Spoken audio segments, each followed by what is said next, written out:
Cool.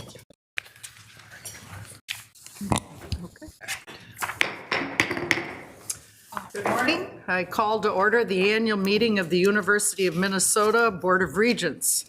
Thank you to everyone joining us in the boardroom and via live stream today. I would note that several regents are attending via Zoom, Regent Kenyanya and Regent Hipsch. Let's turn right to business at this time. Our annual meeting has one item of business, and that is the establishment of meeting dates for the 2024-2025 calendar year or year. This is a matter that is up for both review and action. Before us for review and action is you have those materials in your docket. These were dates that were developed in accordance with the board's bylaws and policies. Is there a motion to approve the dates as outlined in the docket? So moved. Is there a second? Second. It has been moved and seconded. Any discussion on the calendar? Hearing, seeing none. All those in favor, please say aye. Aye. All those, Aye. thank you. All those opposed, please say no. The motion is approved. The 2024-25 meeting dates are now approved. There being no other business before us, that concludes our annual meeting agenda.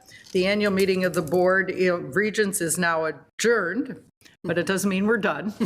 I now call to order our regular June meeting. And my first item of business is to invite Interim President Ettinger to join me at the podium, please.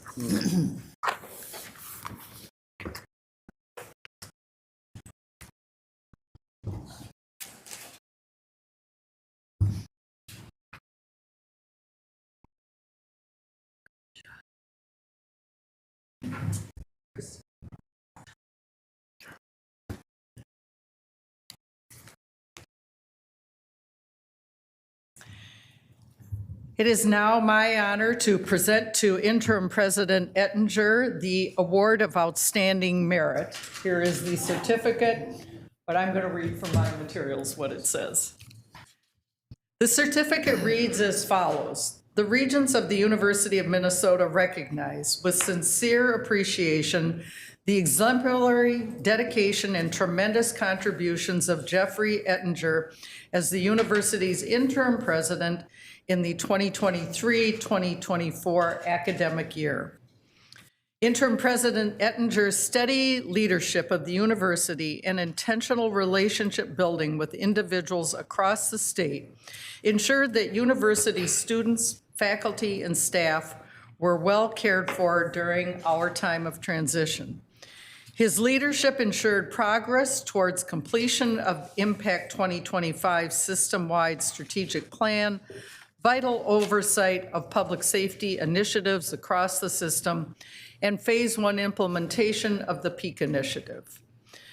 Ettinger's leadership also touched on a variety of other areas, including continued rebuilding and strengthening relationships with Minnesota's tribal nations and indigenous communities, serving as a visible ambassador of the university with key state leaders, and fostering health sciences partnerships that champion medical education, improve care, clinical care, and more fully serve the people of Minnesota. He facilitated a smooth transition to bridge between administrations while providing stability for the university operations. Ettinger gave his time generously towards collaboration with President-designate Cunningham. And although his tenure has been short, he has left an indelible mark on the University of Minnesota. On behalf of the entire university community, the Regents extend their deepest gratitude to Jeff Ettinger for his outstanding service to the University of Minnesota. We honor his contributions and congratulate him on his leadership in this year. And with that, I'm presenting you again the certificate there. And if you would all join me in thanking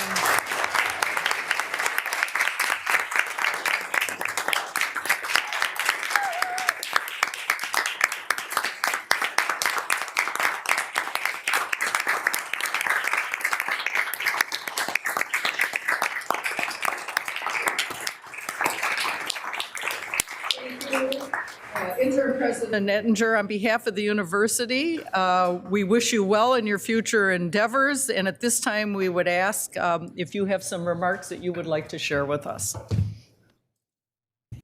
Well, actually, at this point, I think I'll just give a very quick thanks to the board and to you, Janie, because I do have woven into my remarks in my president's report some more fulsome comments. But thank you all so much.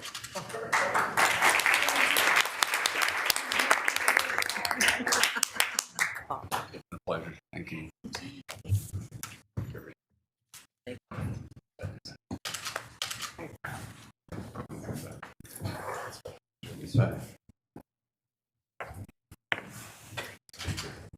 Absolutely. Oh, very good. Thank you. Oh, you want to? Oh, all right. Bring him back. You're going to get 10 years now. Photo. Yeah. Need a photo. Get a few more. All right. Oh, there we go. Photo.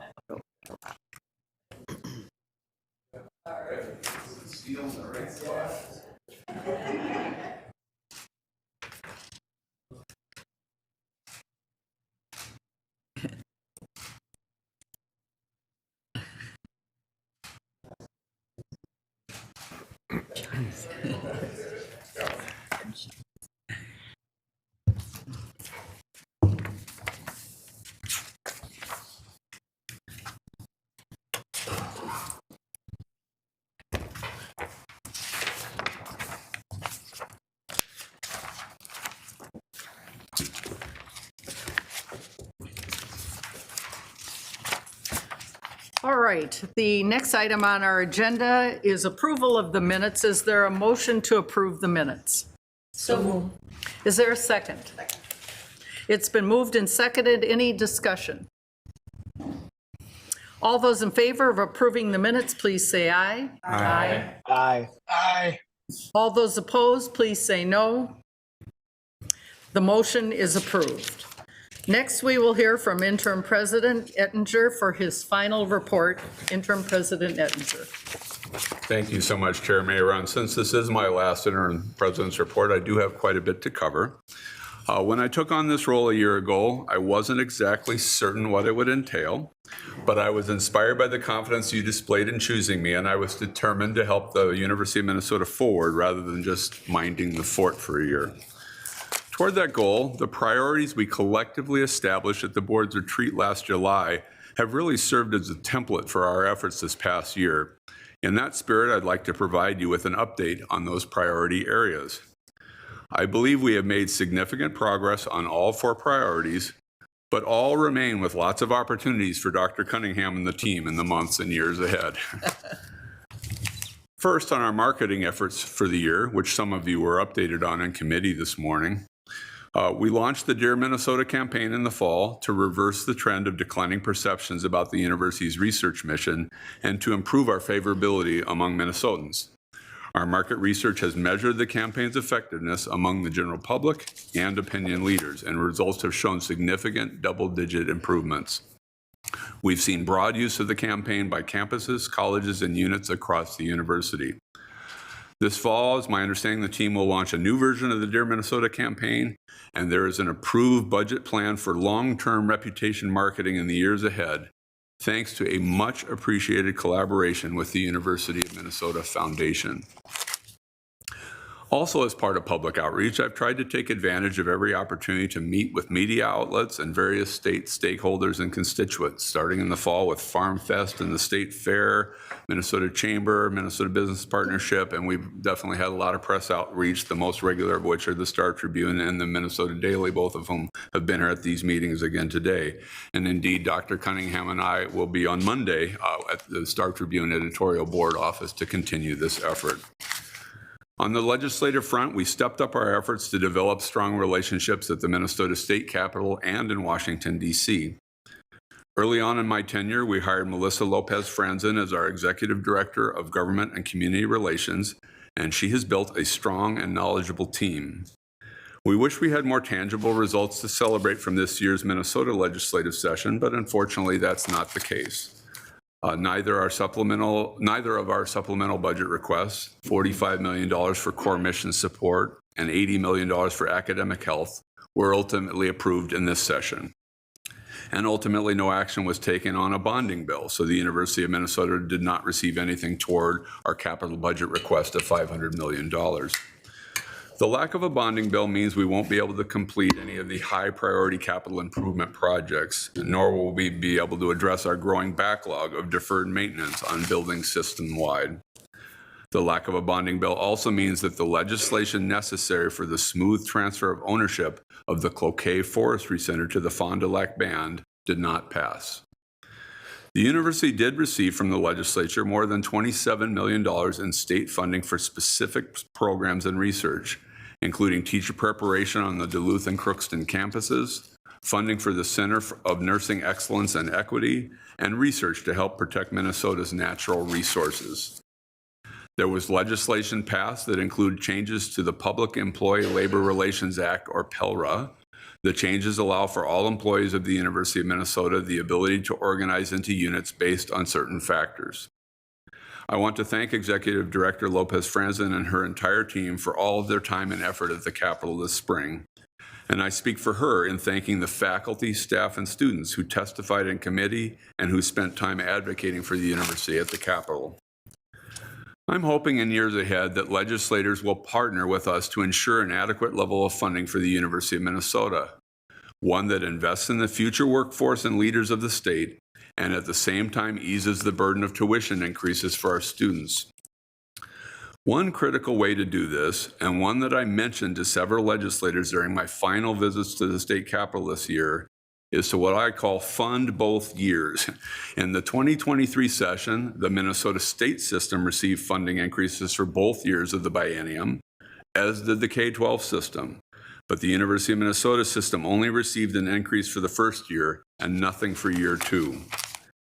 Cost increases, particularly salaries and benefits that make up a significant portion of our cost, don't take a year off. So we need to be treated the same way as our educational brethren and receive funding for both years in the next biennium. During the course of the past year, we have devoted much time and energy to move the University of Minnesota's academic health enterprise forward to better meet the needs of Minnesotans. One critical outcome of all this is the non-binding letter of intent signed with Fairview Health Services in February. The LOI signaled an agreement to advance discussions toward creating a new relationship with Fairview, centered around the university's move toward ownership of the facilities comprising the University of Minnesota Medical Center, or the UMMC. This LOI supports the University of Minnesota's 5-point vision for academic health, and it also foresees a new hospital eventually as part of UMMC. I'm appreciative to our team that has worked so diligently on this project, and I'm also very thankful for Dr. Cunningham's willingness to jump into these discussions well before her official start date, given her substantial expertise in this area. The third priority established by the board last July is in the area of financial sustainability. Much of higher education is facing cost and enrollment pressures, and the U of M system is no exception. The budget that was approved yesterday holds total cost increases to 3.3%, an improvement over the 4+% level from the year before. I have also appreciated the efforts of our 4 greater Minnesota campuses to develop future plans that are based on realistic enrollment levels and that align the cost structure and mission of each institution to a sustainable model. These fine plans were presented to the board at the May meeting.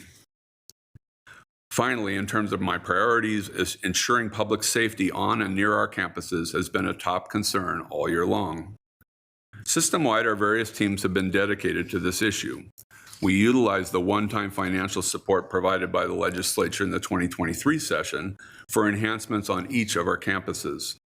Later in this meeting, we will provide a more comprehensive update on our public safety efforts. All things considered, I think we've improved public safety and the perception of safety, particularly in the Twin Cities. We do continue to see challenges emanating from the Dinkytown area, but I am glad that under Chief Clark's leadership, we have embraced our role in being part of the solution there.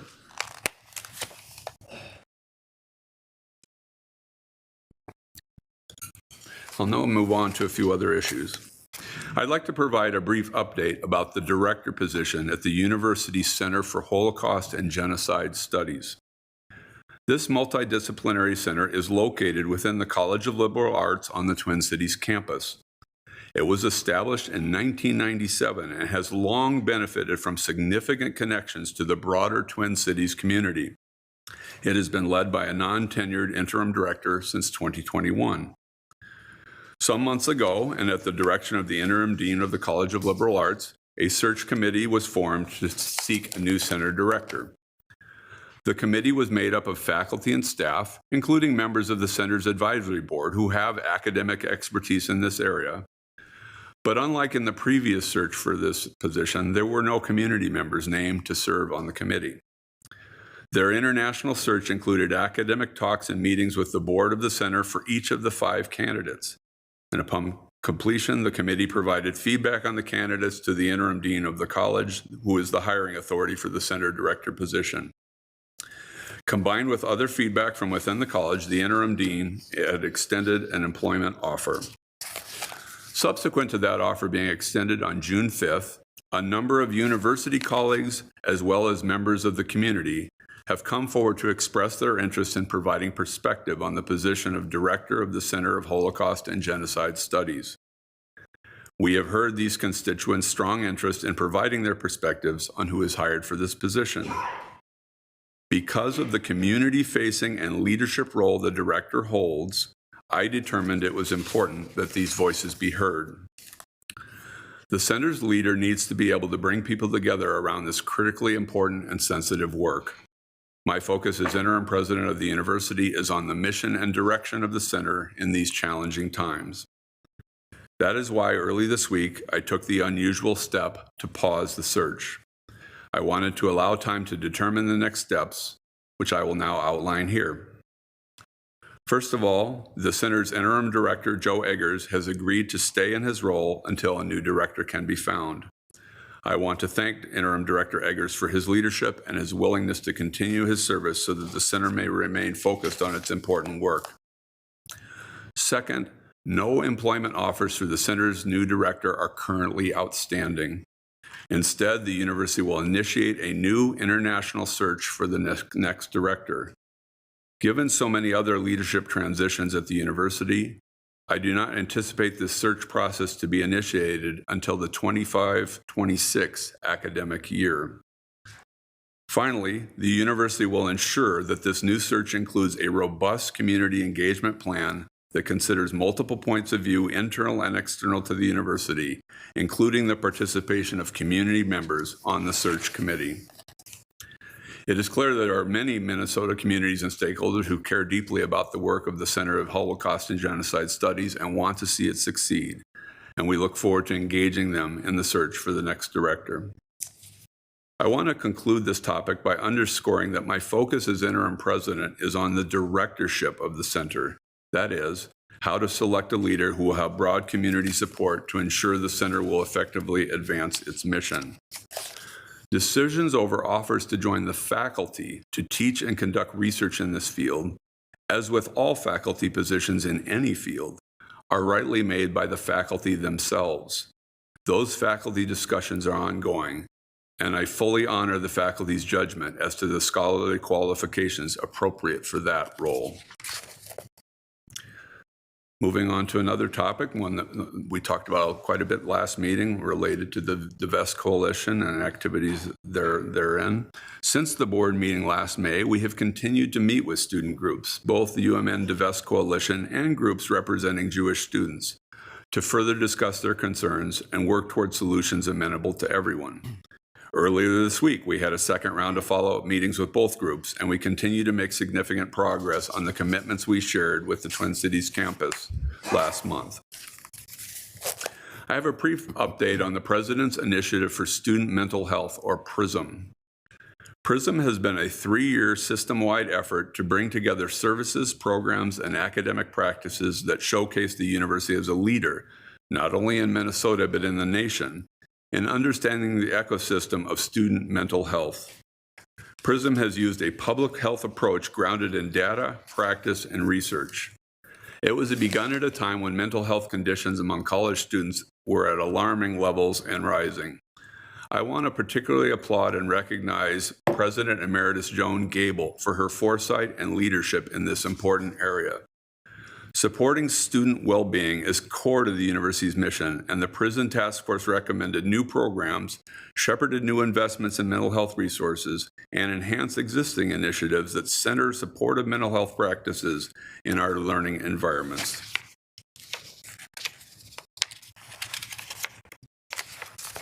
PRISM is now reaching its sunset as a presidential initiative, but this important work will continue as it transitions to our Office of Student Affairs.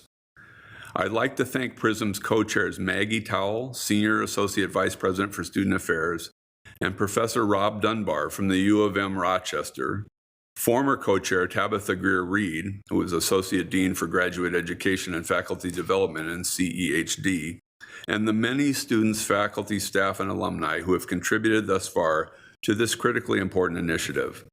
You can find the full 3-year report on PRISM in the docket materials.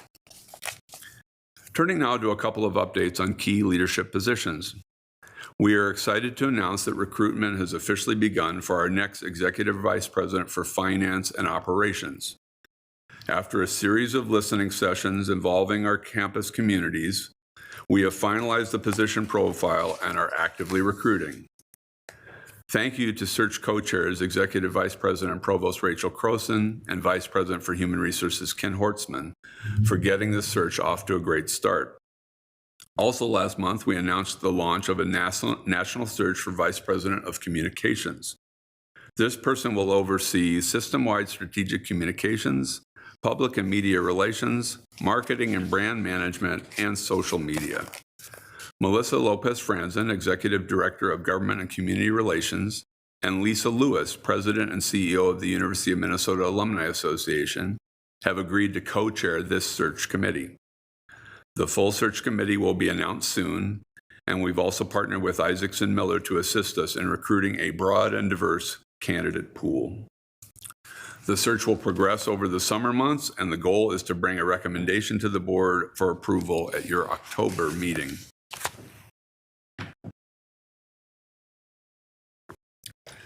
A quick update on athletics. I have to confess to having been a sports fan my entire life, and this has certainly involved cheering alongside and sometimes suffering with our maroon and gold clad fans.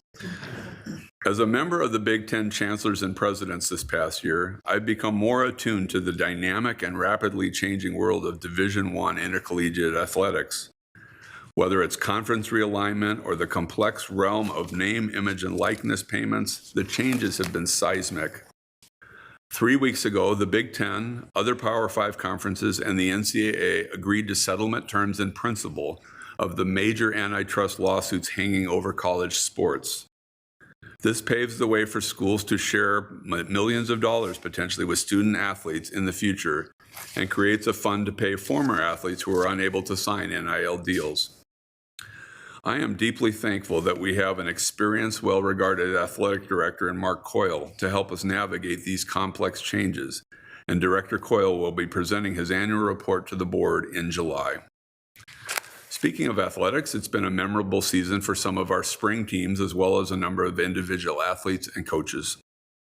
The University of Minnesota Morris softball team captured a share of its first ever regular season conference championship this spring. In Crookston, the Trap team claimed its first ever conference championship, winning the USA College Clay Target League 1A Conference 6 title. On the Twin Cities campus, the Gophers women's track and field team won the Big Ten Outdoor Championship in Ann Arbor, Michigan. They clinched their 4th conference title and the first since 2018, when their 4x400 meter relay team won by 1/100th of a second. That had to be a dramatic moment. Sophomore women's golfer Isabella McCauley was crowned the Big Ten champion in April. McCauley is just the 2nd Golden Gopher in school history to bring home the title and the first since 1989. It was another banner year for Gopher women's divers. Sophomore Vivi Del Angel won the NCAA championship in the platform, becoming the first Gopher ever to win that event. And the board may recall she was here last meeting to receive recognition for that award. She was named Big Ten Diver of the Year, and Wenbo Chen was chosen as the Big Ten Diving Coach of the Year. Speaking of coaches, I'd like to acknowledge John Anderson, who retired as the Gopher head baseball coach in May after 43 years at the helm of our baseball team.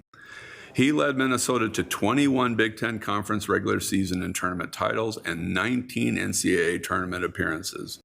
Anderson is the longest tenured coach in the history of Gopher athletics and the winningest coach in Big Ten baseball history. I'd now like to take a minute or two to share my appreciation for some of the people who've made this past year so rewarding and honestly so much easier for me. And I can assure you this is not an inclusive list, so I already apologize for people I'm leaving out. First of all, thank you to this board for having the confidence to select me as your interim president. With me being an outsider in academia, I'm grateful you had the faith that we could make this presidential transition successful. In all our conversations around the boardroom table or in less formal occasion, you have shown unequivocal dedication to this university, and I have been the beneficiary of your support throughout this year. Thanks too to the Board of Regents staff for all you do. Your hard work was especially evident in coordinating all the campus visits for the presidential candidates earlier this year. I'd like to recognize all the chancellors of our greater Minnesota campuses who I've become really friends with this year. Mary Holtz-Claus at Crookston, Janet Shrunk-Erickson at Morris, Lori Carroll at Rochester, and David McMillan at Duluth. My visits to your campus have been a highlight, and I've enjoyed seeing firsthand what makes each of them unique and compelling and so vital to the University of Minnesota system. As a quick aside, but on this theme, the day after our last board meeting, I had the honor of giving the keynote address at the University of Minnesota Morris commencement. Everything about that day was perfect, from the procession to the program to, thankfully, the weather. It was the first time they'd been able to have an outside graduation in 6 years. Hearing the graduates talk and seeing their elation made it clear that Morris was the right choice for them. A big note of thanks to the senior leadership team and the many deans and directors that I've gotten to know this past year. You have been invaluable decision makers and are integral to how smoothly we operate at the university system. And I also want to speak to just how hardworking and dedicated you are. I just don't think the public appreciates the amount of effort and work that goes into running a complex institution like this. And public may not agree with every decision we make, but I can assure folks they are not made lightly and they are not made without a lot of intense effort and collaboration. I'm thankful to all of our faculty and staff who are directly responsible for creating and maintaining the excellent reputation and rankings that our campuses enjoy. I'm also appreciative of our model of shared governance, which was admittedly new to me when I started, but with the support of the Faculty Consultative Committee leadership of Professors Mark B. and Jen Goodnow, and all of the work emanating from the University Senate that continues to shape and improve the U of M, it's been just very helpful in this role. I want to give a shout out to Lisa Lewis and her team at the University of Minnesota Alumni Association. I'm looking forward to joining them tonight at Target Field for U of M night with the Twins. Their alumni engagement efforts and programs to connect with current students are a great model and a benefit to this university. My thanks too to Kathy Schmidlkoffer and her team at the University of Minnesota Foundation. Their work with current and prospective donors is truly world-class. I'd like to extend a note of gratitude to Dr. Rebecca Cunningham. It's been a pleasure to get to know you, and seeing your dedication to the mission of the university, I know you will embrace the opportunities that lie ahead. Lastly, thanks to my small but mighty and adaptable team in the Office of the President, John, Megan, Maggie, Brianna, Orbe, Angie, Eve, Gail, and Cheryl. And thanks also to Rick Moore, who I've been fortunate to borrow from U Relations to help with the innumerable speeches and presentations, including these remarks today. I've been blown away by the depth and variety of the duties and challenges that find their way to the president's office, and this team has made it possible for a university newbie such as myself to survive and maybe once in a while even thrive in this unique environment. Members of the board, it has been my honor and privilege to serve as the interim president. Thank you again for the opportunity to help advance this great University of Minnesota. Chair Mayron, that concludes my remarks. Thank you very much.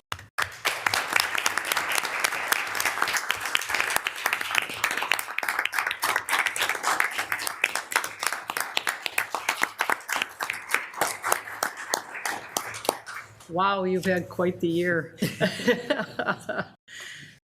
Earlier, we had an event to honor President Ettinger at East Cliff earlier this weekend, and one of the things he did is he shared with us what a day in the life of a interim president would look like. It's actually something he shared with the Star Tribune editorial board, but they didn't print, but include that in what they printed. And it was unbelievable what he did in what was probably a 12, 14-hour day. As he listed everything, I thought at some point he was going to say, and that was just until 10 a.m., and then I did this. Anyway, you have just been a remarkable partner in this whole endeavor. Thank you. Turning to my report, I would first like to acknowledge Bob McMaster, the university's Vice Provost for Academic Affairs for the past 16 years. Bob, are you here in the audience? He's not here. Okay, all right. Well, I hope he listens to this. Bob has served the university tirelessly in improving the undergraduate student experience and has been a trusted advisor to the regents and presidents across the years. While he is returning to a faculty role and will continue to benefit students, his leadership as vice provost will be missed. Additionally, June marks the end of the board's annual work plan, so I would like to use my time to briefly reflect on the work that we have accomplished as a board over the last year. First, we launched and successfully completed a national search for the university's 18th president and have been working on transition planning with President-designate Cunningham the moment we selected her.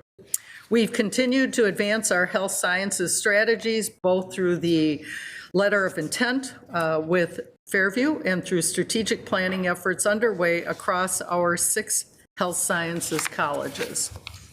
We have reviewed enrollment trends and strategy on each campus, as well as system-wide enrollment coordination to position the university for continued success in the future. We have implemented phase 1 of the PEAK initiative to transform how the university administers critical services across finance, HR, IT, and marketing and communications. We have maintained a sustained focus on enhancements to public safety on the Twin Cities campus and across the system. We continue to be engaged with the university's shared governance groups throughout the academic year. We've continued to deepen our understanding and commitment to tribal nations through tangible actions that benefit Indigenous students. In fact, last night, the board met with several of the tribal leaders from around the state and had dinner with them, and it was an excellent opportunity for us to connect with the 11 tribal nations. We continue to make progress towards MPACT 2025, the university's system-wide strategic plan that will wrap up next year. And finally, my board colleagues and I want to thank each of the student representatives for their service to the board over the past year. We heard a very thoughtful video report from them at the March meeting that highlighted recommendations related to students' basic needs, mental health, community, and belonging. Your role in bringing the student voice into our conversation is greatly appreciated, and we extend our gratitude for your service this year. Although this year's work plan comes to an end, our work is ongoing. In July, the board will spend time with President Cunningham to establish key priorities for 2024-25 year. And I look forward to sharing those priorities with the university community in the fall. And finally, I am pleased to share that we will celebrate the formal installation of Dr. Rebecca Cunningham as the university's 18th president on Wednesday, mark your calendars, September 18, 2024. The ceremony, which will be live streamed, will take place at Northrop on the Twin Cities campus, followed by a community celebration on Northrop Mall. In keeping with her commitment, we've also begun to identify dates to extend this inaugural season to each system campus. I personally look forward to formally welcoming Dr. Cunningham to this university and to this great state. Please save that date, September 18, 2024. Additional details will be shared closer to the inauguration. That concludes my comments, and so at this time, we will continue with our agenda. Item 5 is the receive and file reports. Please note those items reported in the docket materials. Next, we will consider the consent report. The consent report includes gifts, the appointment of Regents professors, and the report of the All University Honors Committee recommendations. I will note that Interim President Ettinger has recused himself from the portion of the gifts items related to the Hormel Foundation. So I bring that item forward with my recommendation. Is there anyone who would like to ask a question, make a comment, or separate an item out from the report to be voted on separately before I invite a motion to recommend approval of the consent report? Hearing, seeing none, is there a motion to approve the consent report? So moved. Is there a second? Second. It has been moved and seconded. Any discussion? Hearing no discussion and no questions or comments, all those in favor, please say aye. Aye. Aye. All those opposed, please say no. The motion is approved. Next, we will have an annual review of the procedures and requirements stated by Board of Regents Policy Code of Conduct for members of the Board of Regents. With us today are General Counsel Peterson and Executive Director Steves. General Counsel Peterson, would you like to start? Welcome. Thank you, Chairman Ron. Good morning, everyone. I will save you from a section-by-section review of the Code of Conduct this morning. But I do hope to offer you some helpful commentary about this code. And I'll tell you that I do not sort of see this Code of Conduct as just a set of rules. These principles that underpin that Code of Conduct, if lived well, convert into tone at the top, culture, and ultimately your effectiveness as a board. You know, this university, as we talk about in so many ways, is a place of shared governance. And this community observes how you live out these rules and the values within them. And it shapes the respect that's accorded your resolution and your votes, and ultimately determines your effectiveness in terms of leading and governing the University of Minnesota. A couple of years ago, I focused on how collegiality kind of underpins the Code of Conduct, and we talked about the fact that that does not mean agreement, but rather focuses on how you work through your disagreements as a group of 12. This morning, my focus, if you'll allow me the privilege, is to think about humility. We often talk about public service, but the word service sometimes gets lost in translation, and service and the humility it implies is fundamental to this Code of Conduct. You're volunteers, you're publicly elected. Once you take the oath as a regent, the guiding principles direct that it's the university's interests that are, quote, at all times paramount, unquote. And it goes on to say you need to, quote, put aside, unquote, your personal interests and the interests of particular constituencies here at the university. The fiduciary duties in this Code of Conduct also reflect humility as a value. And when I say humility, I don't mean that that suggests you should be meek, but rather that your boldness and your leadership needs a foundation. It needs a foundation of care, That is listening to others, doing your homework, considering all points of view. It means loyalty to the University of Minnesota, undivided loyalty, independence from family interests, interests of your employer, certainly independence from financial interests. Then there's this duty of obedience. We've talked about this before. That's a term not typically used when talking about fiduciary duties in a for-profit setting. But in a nonprofit setting or in our kind of university setting, that obedience means a fidelity to law and to mission.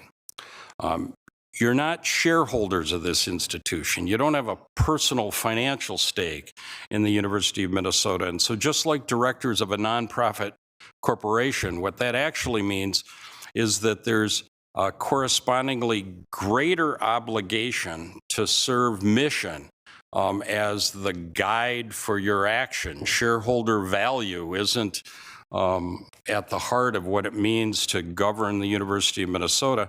And with that, that means not your personal agenda. You're going to be judged by your devotion to the mission of the University of Minnesota. The rest of the code of conduct, from my perspective, is consistent with this concept of service with humility. First, you file financial disclosure forms to reveal and be accountable in terms of any financial interests that you hold. And I'll note today that consistent with Section 5 of that Code of Conduct, I confirm that I reviewed your disclosure statements and find them in compliance with that Code of Conduct. Second, there's a section that talks about avoiding gifts, giving them and taking them, and making sure that when we talk about gifts, there's nothing that's more than modest in that realm. Third, the rules speak quite a bit about going out of your way to avoid conflicts. I mean, it's about avoiding not just actual conflicts, but potential conflicts and the appearance of conflicts. It's back to undivided loyalty and, if you will, a transparent selflessness in the way that you go about your volunteer public service. I will be the first to say that defining this conflict territory is often complicated. It's often really hard to find solid ground, as you appreciate. It's a kind of know it when you see it type of territory. And so I'll offer, once again, the same thought that I've provided to lawyers over the years is that it's often most important that you just recognize the question as it's coming across the radar screen and then talk it through with other people. The key is to be sort of sensitive to those concerns. My role is in part to help kind of think through some of those issues, but another aspect of my role, which I believe is consistent with sort of public humility, is to document that these issues have been examined, analyzed, and ultimately addressed. And maybe to put it another way, we all need the humility to recognize that we should not be judging our own conflicts. Fourth, there's a section in the Code of Conduct about communicating and that be done in your individual regent capacity. And to quote the Code of Conduct, be aware that your tone, your timing, and your substance reflect on the university. And finally, there's Section 10 that talks about working through the Board of Regents with information requests. As regents, I think oftentimes, it may be consistent with humility. You want to just simply cut the corner and ask a question and not bother too many people to try to just get some information that might be helpful as you make decisions.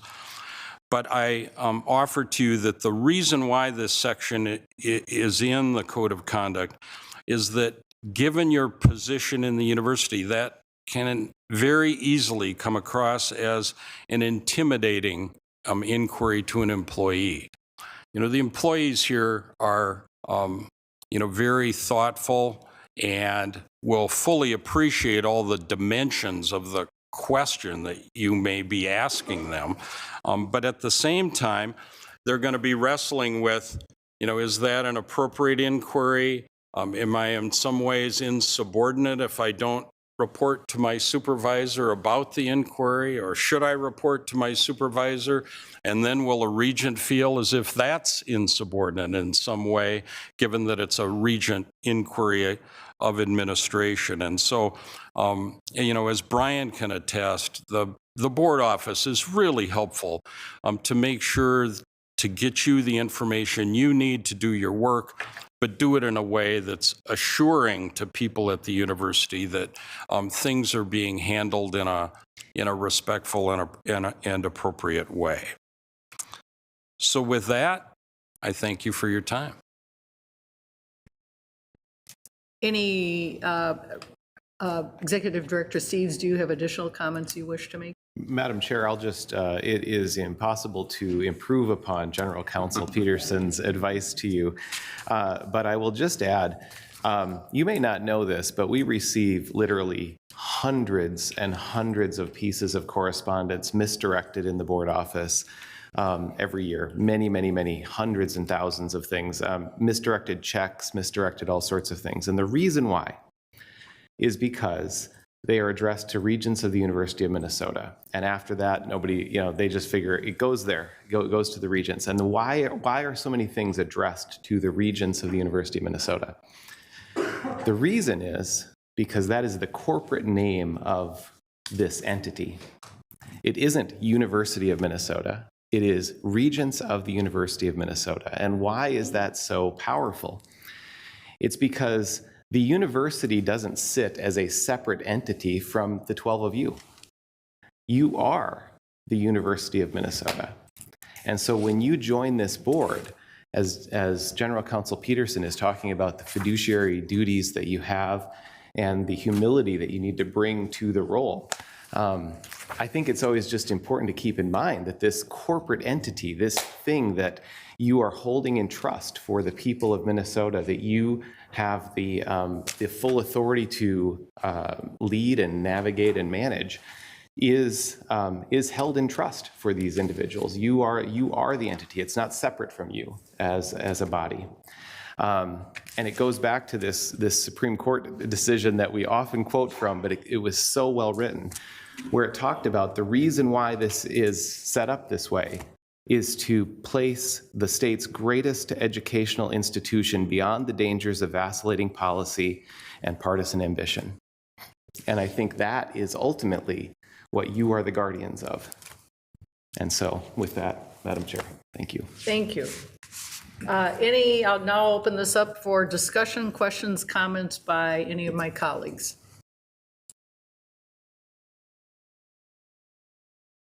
Seeing none, including those on Zoom, we will then move on to the next item in our agenda. Thank you very much, General Counsel Peterson and Executive Director Steves.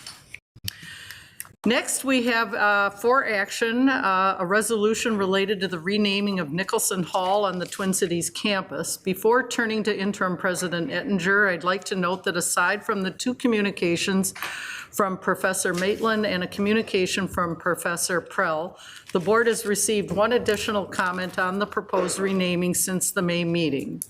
With that, Interim President Ettinger, would you like to start? Yes, thank you, Chair Mayron and members of the board. You'll recall last month I presented my recommendation for the revocation of the name of Nicholson Hall on the Twin Cities campus.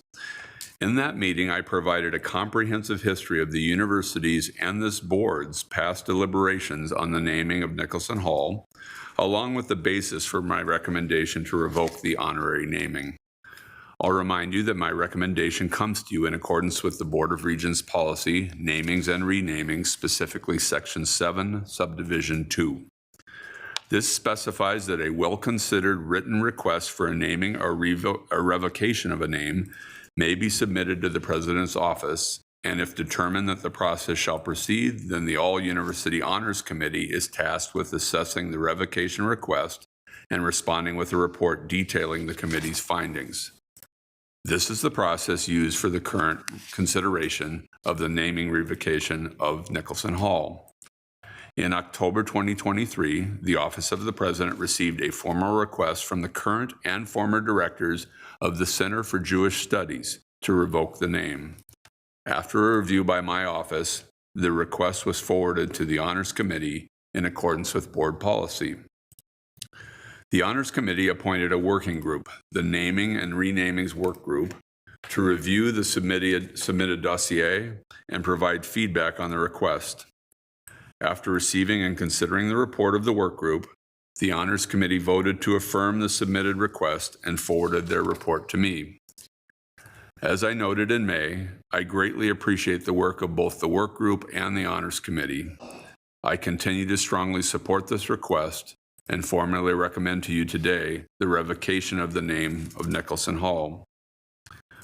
Before we proceed with that, I just wanted to mention one other aspect of this. This kind of goes back again to when I first started with the board. I received advice from a number of folks that it might be beneficial for me, especially as somebody coming from outside the university, to have a chief of staff. And indeed, there was advice to consider an experienced former chief of staff who was within the university community, John Stedland. Both of those pieces of advice were great advice, and I've greatly appreciated John's guidance and efforts in the role. And this renaming petition is a vivid example of the key role that John plays on a daily basis. He was instrumental in the review of this voluminous record, and he arranged important meetings with participants for me as we move toward a decision. And if I need to phone a friend with any requests that you have or questions you have, I'm sure John is ready to do that. With that, Chair Mayron, I welcome any questions. All right. Thank you very much. Is there a motion to approve the resolution related to the renaming of Nicholson Hall on the Twin Cities campus? So moved. Is there a second? Second. It has been moved and seconded. Any discussion on the motion? Yes, Regent Davenport. Thank you, Chair Mayron. It's really just a comment, and that I'd ask the university and greater community to not take lightly the board's reflection and consideration to reopen this question after earlier decision was made, and that after examination and revision of policy, which was very diligent in its work from the governance committee. And I want to thank the many involved in the research and the process and those providing input, reflecting various perspectives for consideration. I will support this resolution. Thank you. Any other comments or questions on the resolution? Hearing, seeing none. All those in favor of the motion, please say aye. Aye. Aye. All those opposed, please say no. The motion is approved. Thank you very much. Thank you for the work in this area. Next, we will turn to item 9, report of the Senate Consultative Committee and the Faculty Consultative Committee, the Civil Service Consultative Committee, and the Professional Administrative Consultative Committee. It's a mouthful. SEC, FCC Chair Professor B, CSCC Chair Matthew Verkalen, and PACC Chair-elect Kit Brashears are here with us today. I would note that the Academic Professionals and Administrators Consultative Committee outgoing Chair Whitney Taha Frakes is unable to join us today. While the presenters are getting ready, and I see they are ready, and one is on Zoom as well, I'd like to stress the importance of shared governance within the university system. The work undertaken by each of these consultative committees is an absolute essential part of the decision-making process at the university. And with that, I would ask Chair B if you would like to start. Thank you. Chair Mayron, members of the board, President Ettinger, I'm honored to present this spring semester report of the Senate and Faculty Consultative Committees. Before I begin, I'd just like to thank General Counsel Peterson for his remarks. I think those reflect some of the same conversations we've had among University Senate leaders this year. As a brief reminder, the SCC and FCC are the executive committees of the University and Faculty Senates, respectively. It is the Board of Regents that delegates authority and responsibility to these senates to take up, and I quote here from our Constitution, all matters relating to the educational and administrative affairs of the university. The University and Faculty Senates perform their duties through two main types of action. The actions taken this past year are summarized here and included in your docket materials for review. Legislative actions include resolutions or statements passed by a formal vote. Last year's workforce reinvestment resolution is an example of this type of action. This academic year, several legislative actions were taken in relation to various impacts of the ongoing conflict in the Middle East on our campuses. The University and Faculty Senate also engage in extensive consultation with the administration on formal administrative and board policies, as well as on various initiatives, such as strategic planning. Many senior leaders and their associates meet regularly with various senates and Senate committees. During the past academic year, the University and Faculty Senates consulted on the policies you see before you, covering topics ranging from teaching and research, budgetary issues, compensation and benefits, IT, to employee misconduct. We look forward to continuing and strengthening this culture of consultation under President Cunningham's leadership. I want to turn now to our ongoing conversation about the workforce. When I presented to the board back in December, I described the workforce reinvestment resolution and the FCC report on faculty compensation as, and I quote, the University and Faculty Senates sounding alarms regarding issues of concern to the workforce. Since that report, the Minnesota legislature has sounded a third alarm by reforming the Public Employee Labor Relations Act, or PELRA, to make it easier for university employees to form unions. Together, the resolution, the compensation report, and PELRA reform are signaling to the board that there are some significant workforce issues that require your attention. And thinking about workforce needs, it sometimes seems like the institution faces an intractable puzzle. How can we continue to receive inadequate support from the state and remain a world-class comprehensive institution, and have small annual tuition increases, and have a large majority of in-state students, and provide competitive compensation for employees? Any belief that all of these things can be true simultaneously is pure fantasy. Many of the employees represented by shared governance would argue that the institution has solved the puzzle for many years by skimping on compensation. I want to take this opportunity to provide a University Senate perspective on ways the institution might try to solve this puzzle going forward.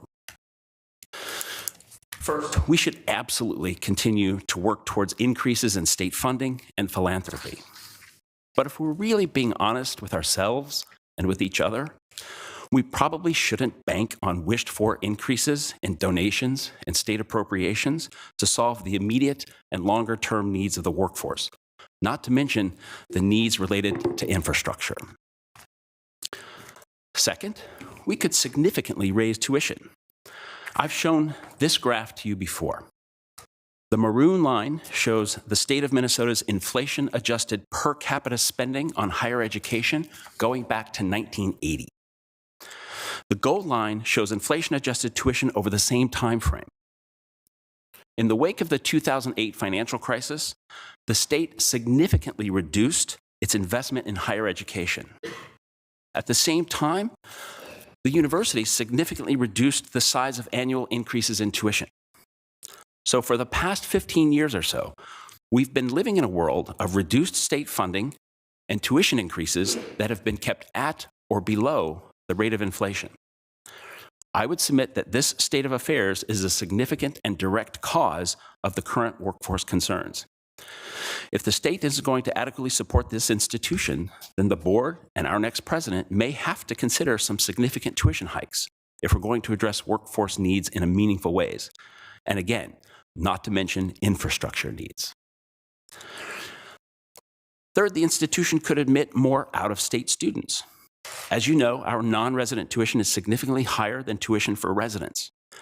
This is generally true at most public universities.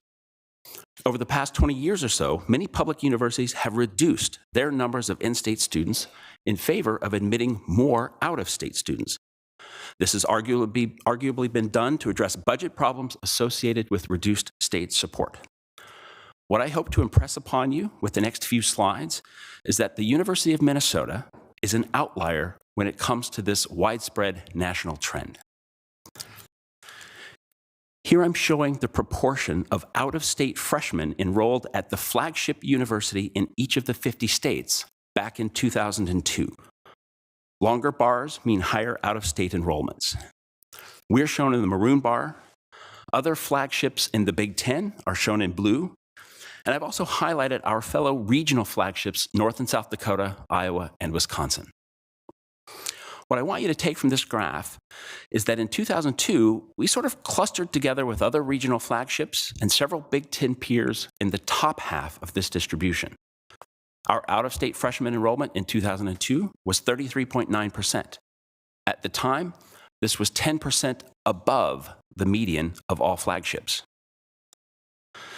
Now, fast forward 2 decades to 2022. Notice that our percentage of out-of-state freshmen remains similar to that in 2002, decreasing from 33.9% to 31.7%.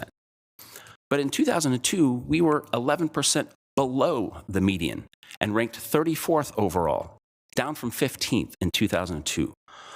All of our regional flagship peers and many of our Big Ten peers remained clustered in the top half of the distribution. So what happened? This graph shows the magnitude of change in out-of-state enrollments that occurred at flagships between 2002 and 2022. We are at the bottom as one of only 4 flagship institutions in the entire country that decreased its enrollment of out-of-state students in this time frame. We went down just over 2%, whereas the median change was an increase of nearly 13%.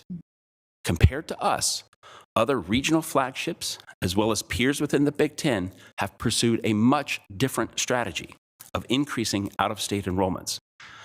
Evidence suggests other flagships might be admitting more out-of-state students to deal with reductions in higher ed spending by their state. Some of that evidence is shown here. On the vertical axis, I'm plotting the changes in out-of-state enrollment that you just saw. Positive values above the midline indicate more out-of-state students in 2022 relative to 2002. Negative values indicate fewer out-of-state students. On the horizontal axis, I'm plotting changes in an inflation-adjusted metric of state investment in higher education over roughly the same time period. Positive values to the right of the midline indicate more state investment. Negative values indicate less state investment. The thing to notice here is that most flagship institutions fall in the yellow zone. These are the states where higher ed investment declined and its flagship university increased its out-of-state enrollment. As you can see, we are in the red zone. We've also seen significant declines in state investment. That's what puts us way over to the left on this graph. But in stark contrast to most other flagships, we've decreased enrollment of out-of-state students, not increased it. When it comes to budgets and budget levers, I think perhaps there is a discussion to be had as to whether we can afford to maintain our current mix of in-state versus out-of-state students for much longer. Finally, there are alternatives to raising tuition revenue in the face of inadequate state support. We could downgrade the institution, for lack of a better word. We could keep skimping on compensation and just be honest about limiting our efforts to recruit and retain the best faculty and staff. We could abandon any aspirations of maintaining world-class excellence. Instead of being one of the top research universities in the world, we could strive to remain one of the top research universities in the upper Midwest. Lastly, we could abandon any commitments to being a comprehensive institution and begin eliminating costly programs. Now, let me be clear about one thing. I believe the prevailing view within the University Senate is that downgrading the institution would be a terrible, terrible idea, both for our students and for the state of Minnesota. In closing, let me just say that the possible solutions to solving the puzzle are staring us all right in the face. Barring any miracles with state funding and philanthropy, solving this puzzle in the future, while also addressing workforce concerns, will require some tough, bold decisions. As the board and our new president begin conversations around strategic planning, I would urge you on behalf of the entire University Senate to keep our mission and all of the people who carry it out at the forefront of your planning. And it goes without saying that we look forward to consulting on those plans as they take shape. That concludes my prepared remarks. Thank you very much, Chair B, for again a very informative report and thought-provoking report on behalf of not only yourself, but the Senate as well. At this time, I would like to call on Chair Verkalen via Zoom to speak next. Thank you. Morning, Chair Mayron, Interim President Ettinger, and members of the board. My apologies first for not being able to be there in person. However, being a father is a priority to me, and I appreciate the efforts of the President's office and Office of the Board of Regents to make it possible for me to be on Zoom today instead.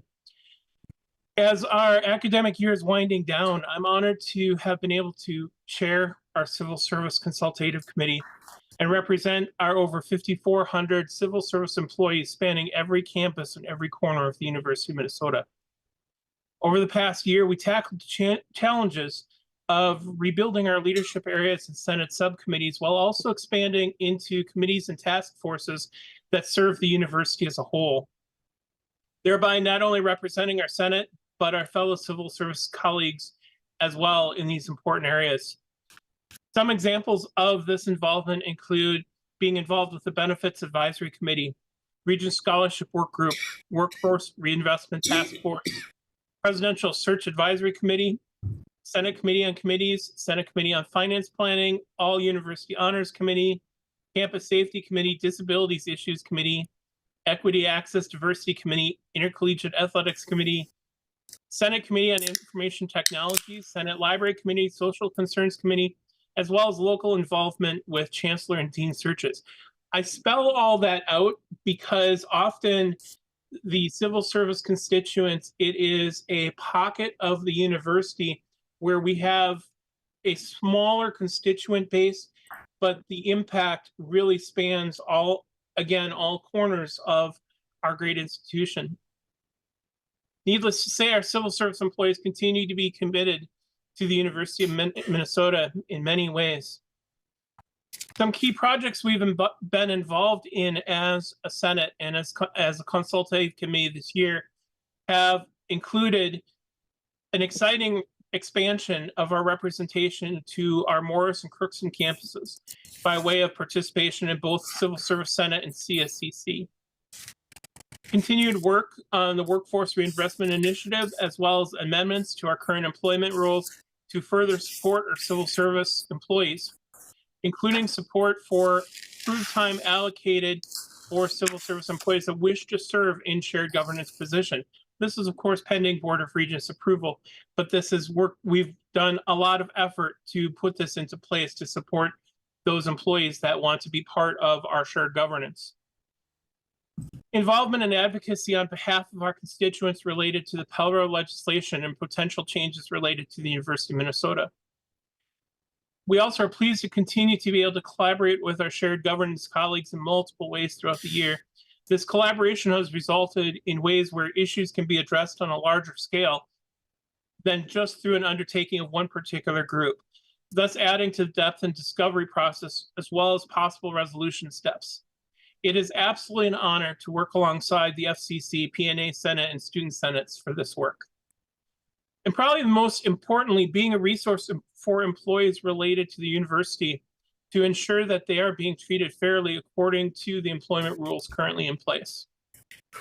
As I end my term as chair of the Civil Service Consultative Committee, I wish to extend my sincere gratitude to our University Senate office, who help support the many aspects of our shared governance system.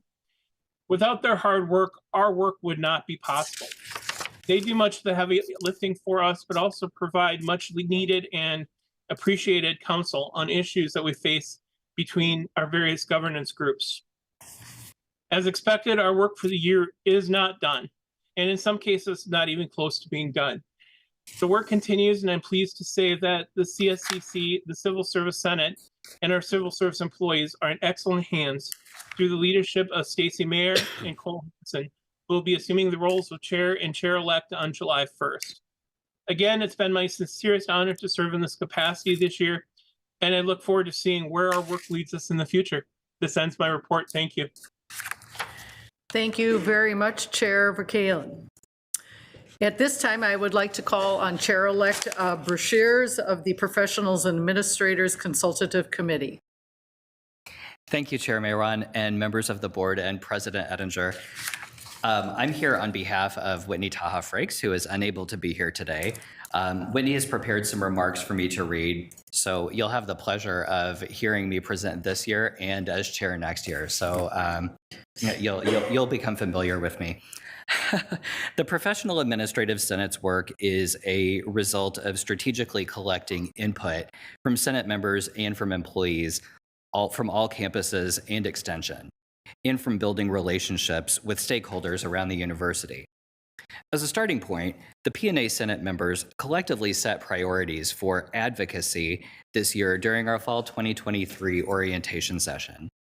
These priorities include advocating for adjustments to target retention, things like merit increases, market adjustments to compensation, improvements in reclassification processes, changes to tuition benefits, ensuring hybrid work options, and creating career advancement opportunities.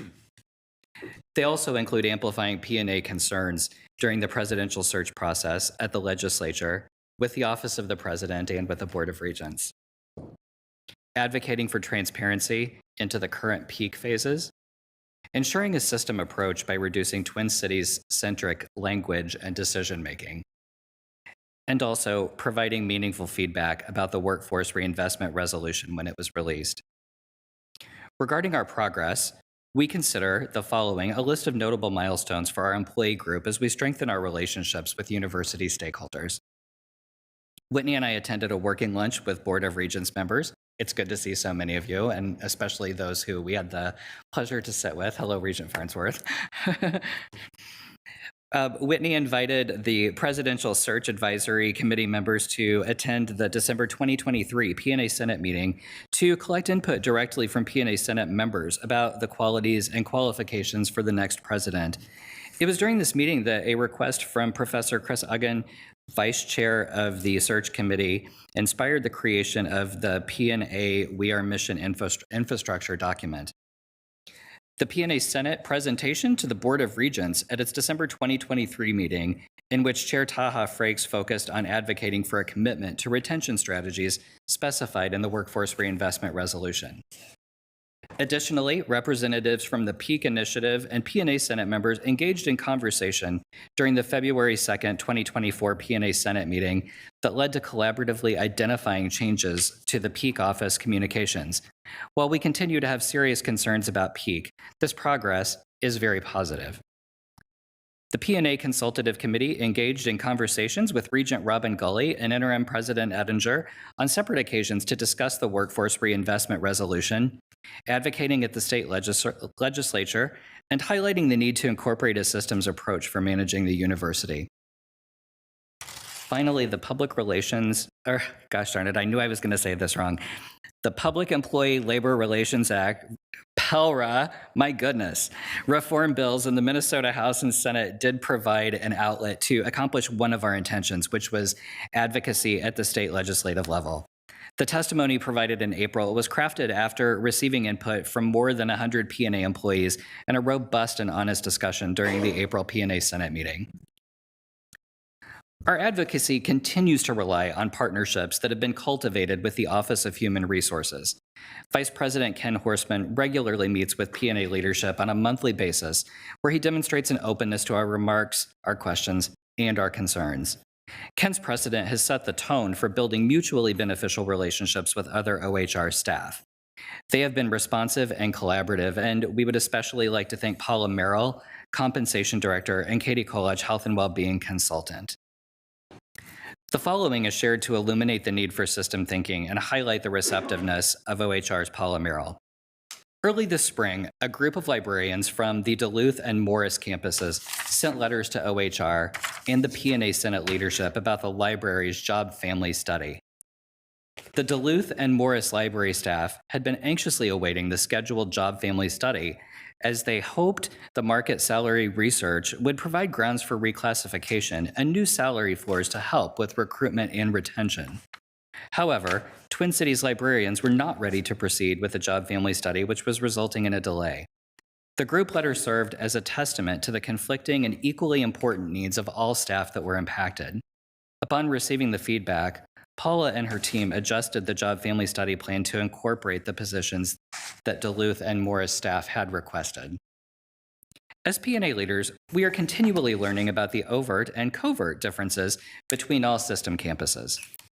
Most helpful has been recruiting representation from multiple campuses. This year, the 9-member P&A Consultative Committee had representation from the Twin Cities, Duluth, and Morris.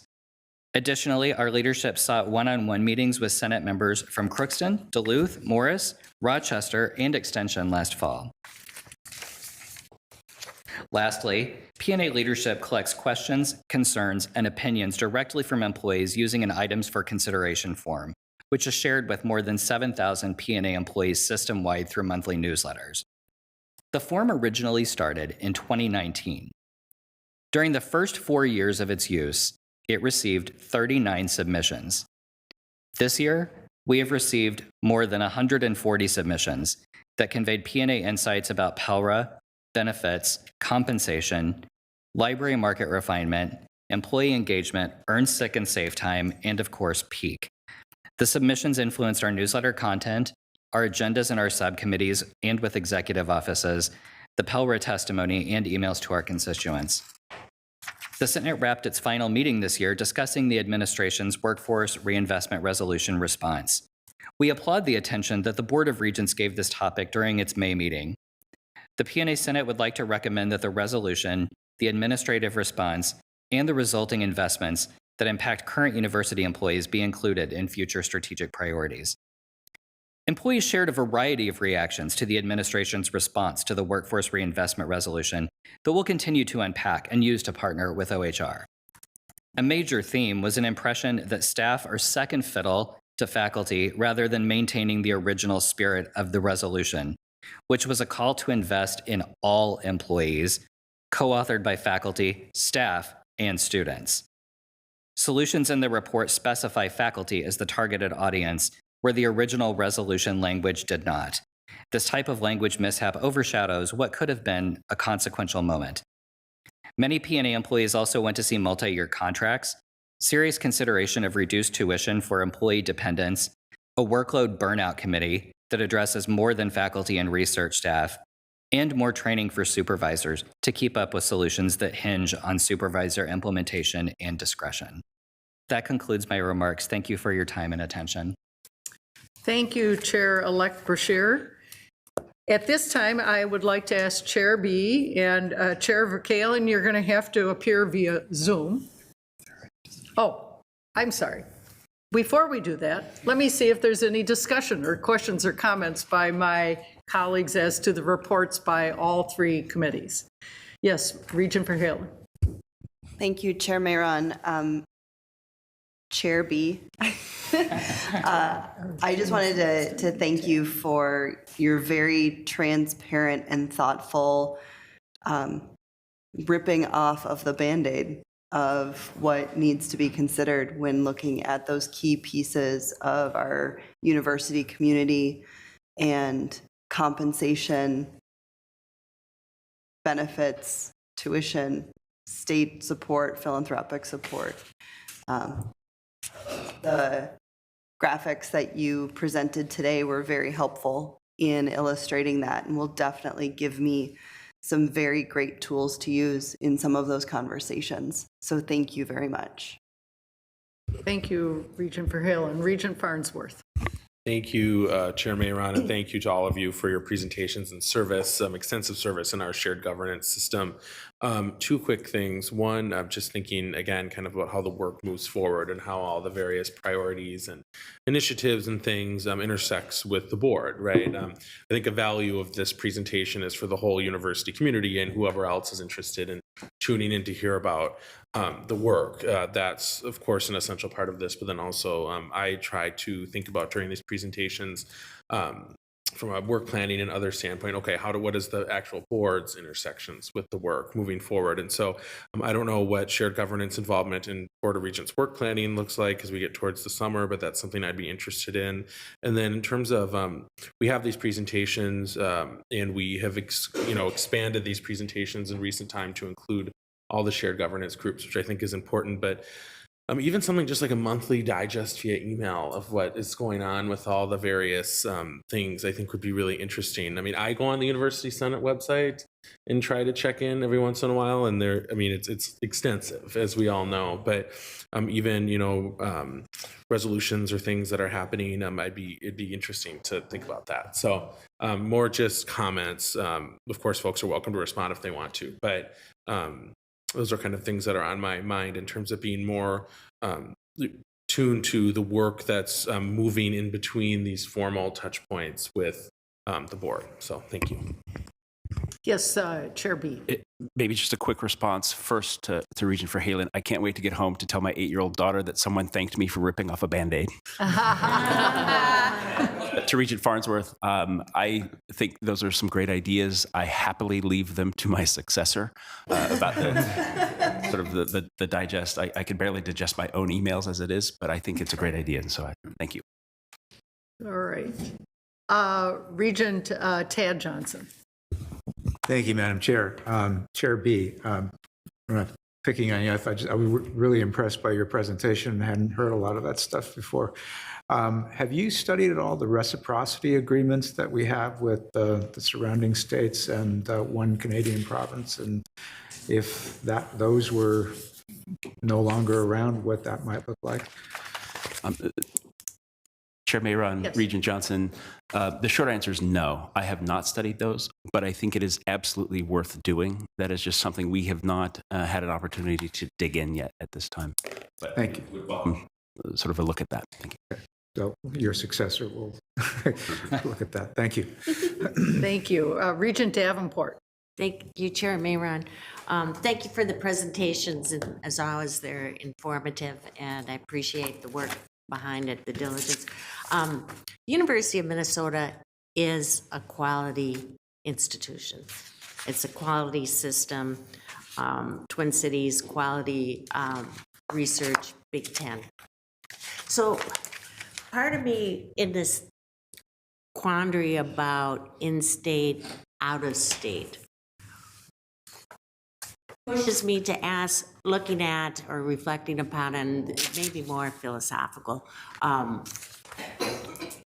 how are we attracting out-of-state students as we look at our quality, and that being the reason to recruit more nationally to enhance our diverse student community versus budget solution?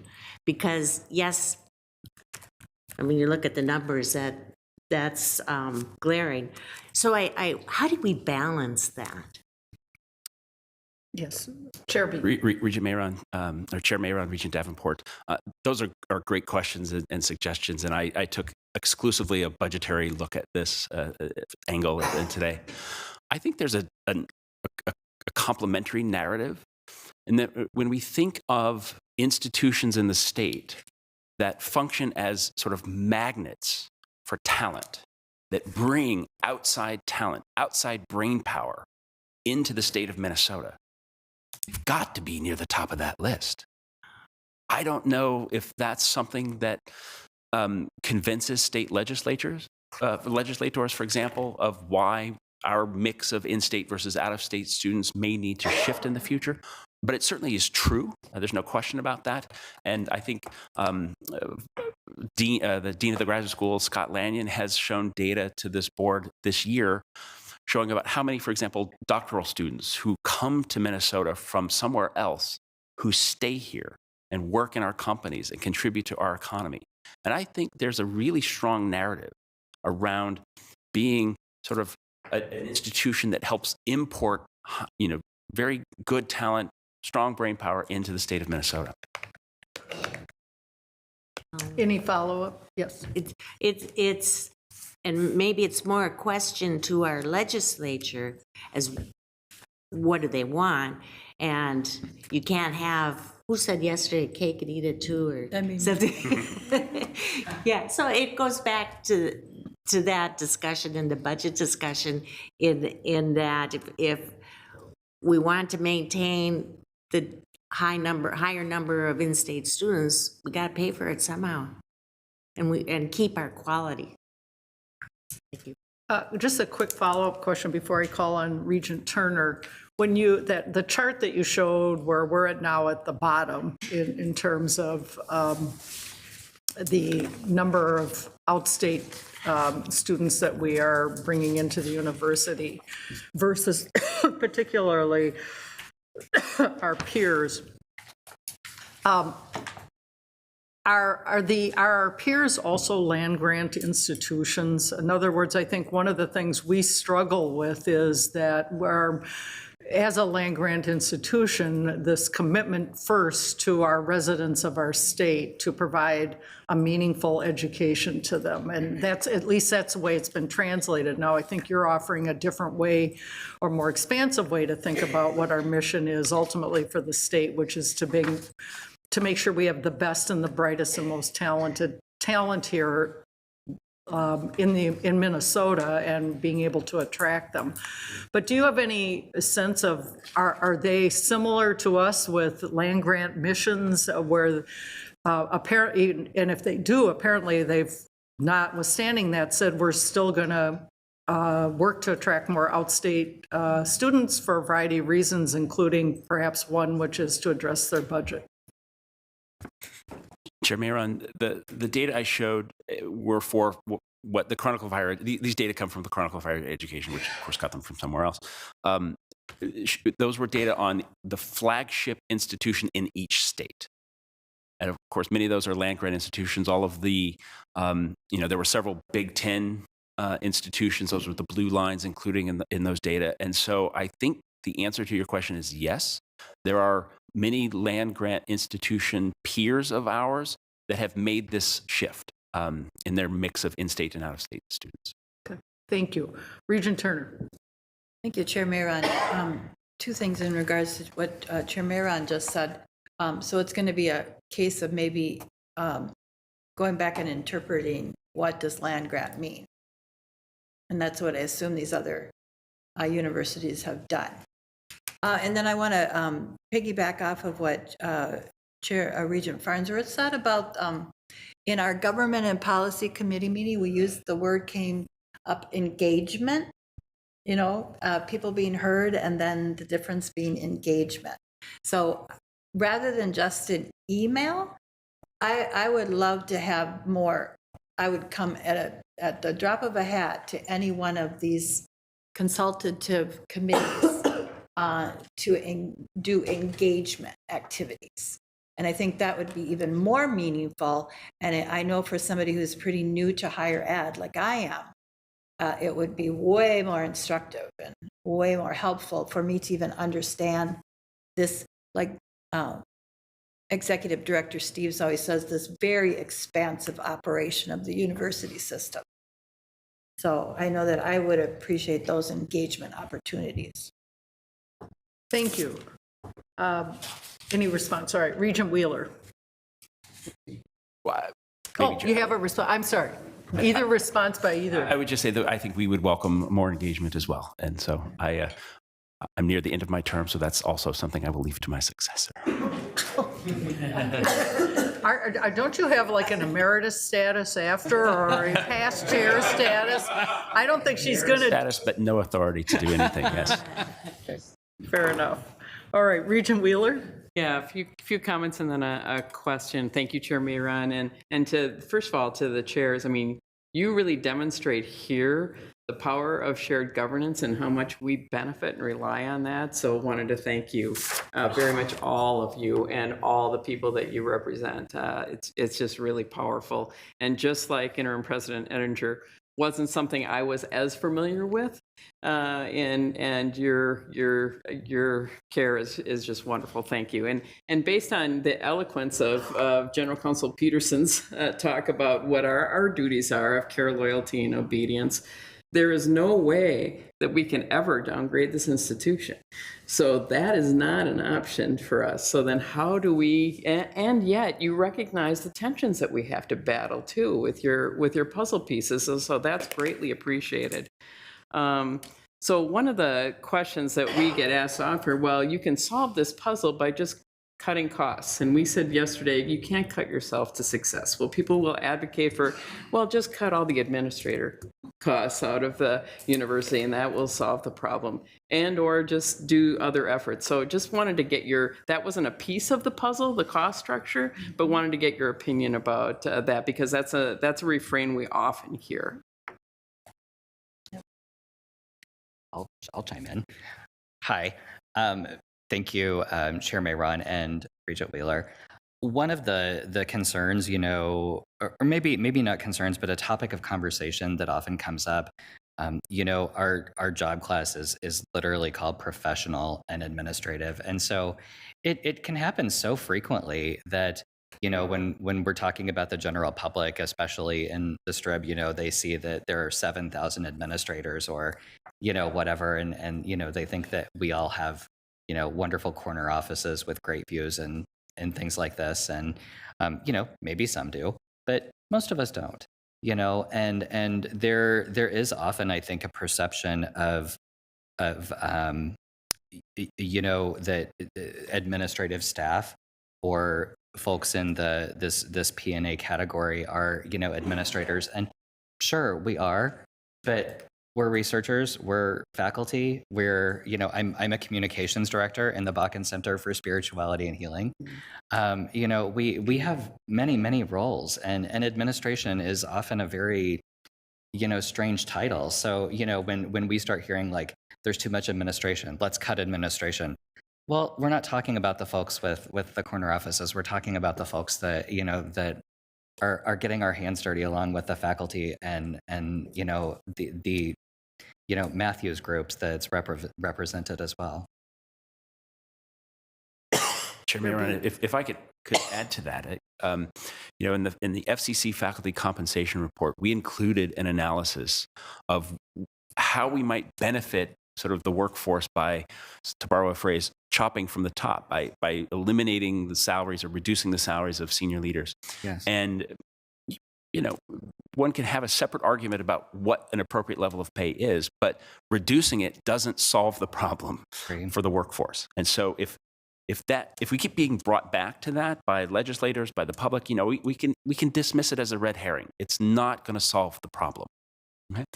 Now, what I often sort of think when I hear people say, well, we have too many administrators, just get rid of the administrators, is that, well, I mean, it's a $5 billion organization that has a mission to serve nearly 70,000 students in the state. Please tell me which administrators to cut and whoever remains among the administrators should do the work that they had been doing. And I have yet to hear clear answers to that from anyone. Thank you. Thank you. Last, Regent Telrabi. Thank you, Chair Mayron, and thank you, presenters. I just wanted to echo the thanks for both the report and recommendations. I think that this is really important for us to continue to be in conversations about, not just to kind of hear the final reports, but I think we are at a really important injunction in terms of this institution and how to move forward, given, whatever you want to call it, right? The pieces of the puzzles have to fit. And I think that oftentimes we would benefit from having these different scenarios and thinking deeply about them, because I don't think that there is a magic answer. It is difficult choices and often trade-off choices, and so it just is really helpful. I mean, I found today's presentation helpful, and then it also makes me proud that we are focused on Minnesotan students, and then yet we are losing kind of the the ability to keep being a premier institution if we keep going in this direction. And all of that is important. But I think what it demonstrates for me is really all of your commitments to really helping to solve that problem too, right? So this is all of our institutions. And it's not just all of our institutions, but it's this state's institution.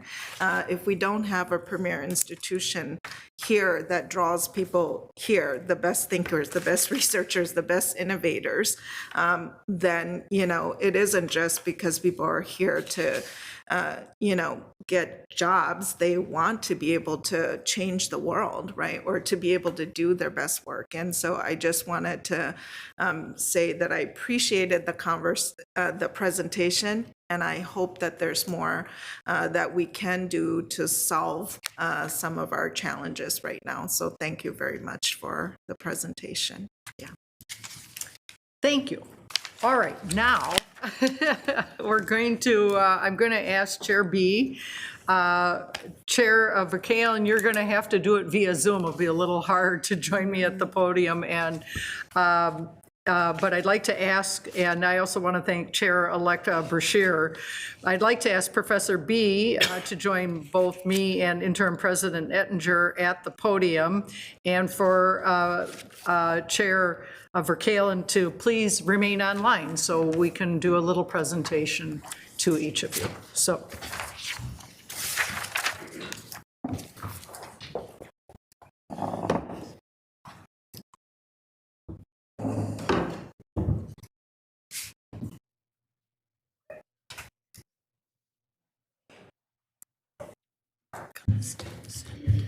Today, we have the pleasure of honoring our consultative committee chairs for their service to the university.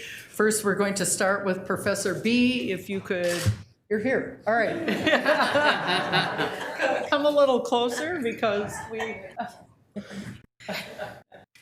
I'm going to hand you a certificate that I'm now going to read from. The Regents of the University of Minnesota recognize with great appreciation the exceptional dedication, service, and contributions of Professor Mark B., the 2023-24 Chair of the Senate Consultative Committee and Faculty Consultative Committee. As chair, Professor B. has been a strong advocate for faculty while providing effective leadership and consultation with the Board of Regents, the president, senior leaders, and other partners across the university system. He led governance involvement in numerous important university matters, including landmark resolutions relating to the ongoing conflict in the Middle East, continuing to advocate for the resolution of ongoing workforce issues by presenting the Workforce Reinvestment Resolution and 2023 FCC report on faculty compensation to the board, and keeping the ongoing reform of PELRA included in our conversations and a number of other system-wide initiatives.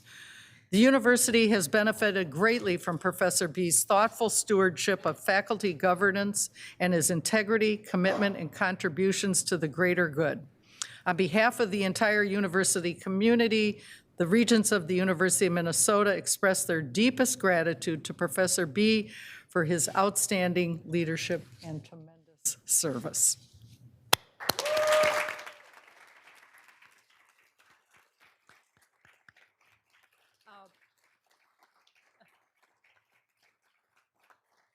Before I send Professor B around the horseshoe, do you want to do photos first or a second? All right, okay, all right.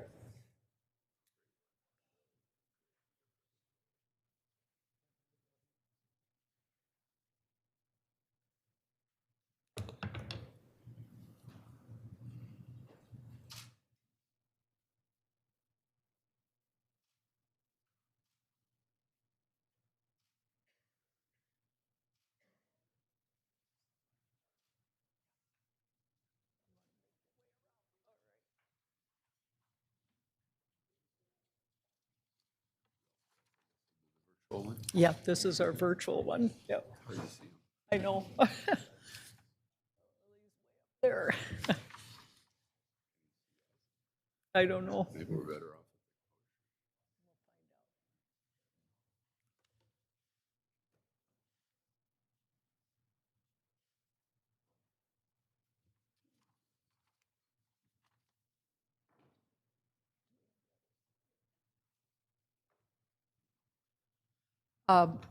Next, I would like to recognize at this time outgoing Chair Matthew Verkalen, who we are thankful for technology to honor you while you join us remotely. I'm going to present you with your certificate, but let me ask, can you see me? Or no, otherwise I'll move. I can, thank you. You can? All right. I think you said you can. All right. Yes, ma'am. Chair Verkalen, the Regents of the University of Minnesota, I have the certificate here, which we will be getting to you. Recognize with great appreciation the exceptional dedication, service, and contributions that you have provided as the 2023-24 Chair of the Civil Service Consultative Committee. As chair, Matthew Verkalen has been a dedicated advocate for civil service staff. Over the past year, he led governance involvement in numerous important university matters, including expanded representation to the Morris and Crookston campuses, continued work on the Workforce Reinvestment Initiative, involvement and advocacy related to PELRA, and continued collaboration with shared governance colleagues. These are just a few examples of the tremendous body of work that the CSCC accomplished under Chair Verkalen's guidance and navigation. The university has benefited greatly from your ardent advocacy of staff governance. On behalf of the entire university community, the Regents of the University of Minnesota express their deepest gratitude to Matthew Verkalen for his distinguished leadership and service. And with that, we're all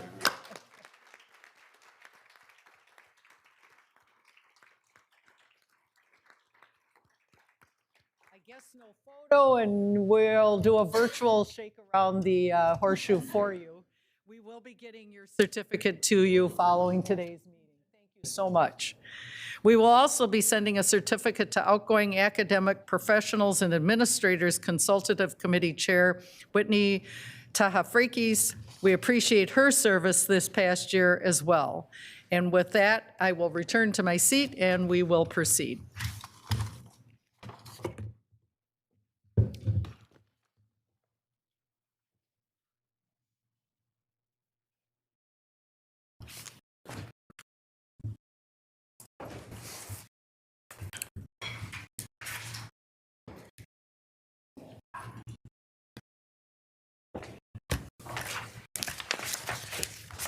Before we move to our next item, which is the Native American Affairs Annual Update and Truth Report Response, I'm going to exercise my chair's prerogative. We're going to take a 10-minute break and then we will resume. Thank you.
the board meeting here. Next, we will hear an annual update from Senior Advisor Karen Diver on.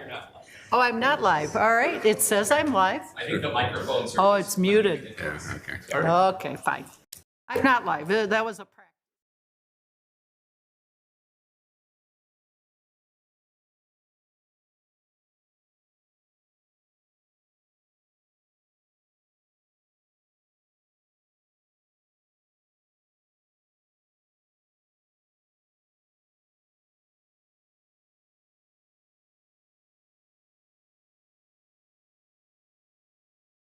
Relax. Okay. Now we are. Next, we will hear an annual update from Senior Advisor Karen Diver on Native American Affairs, along with a Truth Report response. I'd like to welcome Senior Advisor Diver to the presenters table. She's already there. Interim President Ettinger, would you like to start? Absolutely. Thank you so much, Chair Mayron and the board. The purpose of this item is to provide the board with an annual summary of activities and accomplishments of the Office of Native American Affairs related to serving Native American learners and communities. This work seeks to advance the university's commitment to strengthening its relationship with the 11 sovereign tribal nations in the state of Minnesota, in alignment with the Impact 2025 system-wide strategic plan. The commitment to have regular conversations with tribal leaders began about 5 years ago and was accelerated under the leadership of President Emeritus Joan Gable. The release of the Truth Report, developed by the tribes in 2023, is being taken as a call to action for the University of Minnesota. Indeed, at our senior leadership retreat last fall, we devoted a significant portion of the agenda to engaging the full leadership team on the Truth Report topics and how the university could best respond to them. As a University of Minnesota system, there is much we can and are trying to do in many priority areas, including student support, including finding ways to help with total cost of attendance, something we heard about at several meetings this year, research guidelines, tribal sovereignty and cultural heritage, university-based Native American education, and land back efforts. We are very fortunate to have Karen Diver, the University of Minnesota's inaugural Senior Advisor to the President for Native American Affairs, leading our work in this area. I learned from my first in-person time together with Karen, touring the Cloquet Forestry Center, how she walks so capably in multiple worlds. Among her notable previous roles, she served as Special Assistant to the President on Native American Affairs in the Obama administration and as Chairwoman of the Fond du Lac Band of Lake Superior, Chippewa. And I have great personal appreciation for her leadership experience, and I've really drawn upon that as an advisor this year in areas beyond the Native areas. With the Chair's permission, I will now turn this over to Senior Advisor Diver for her report.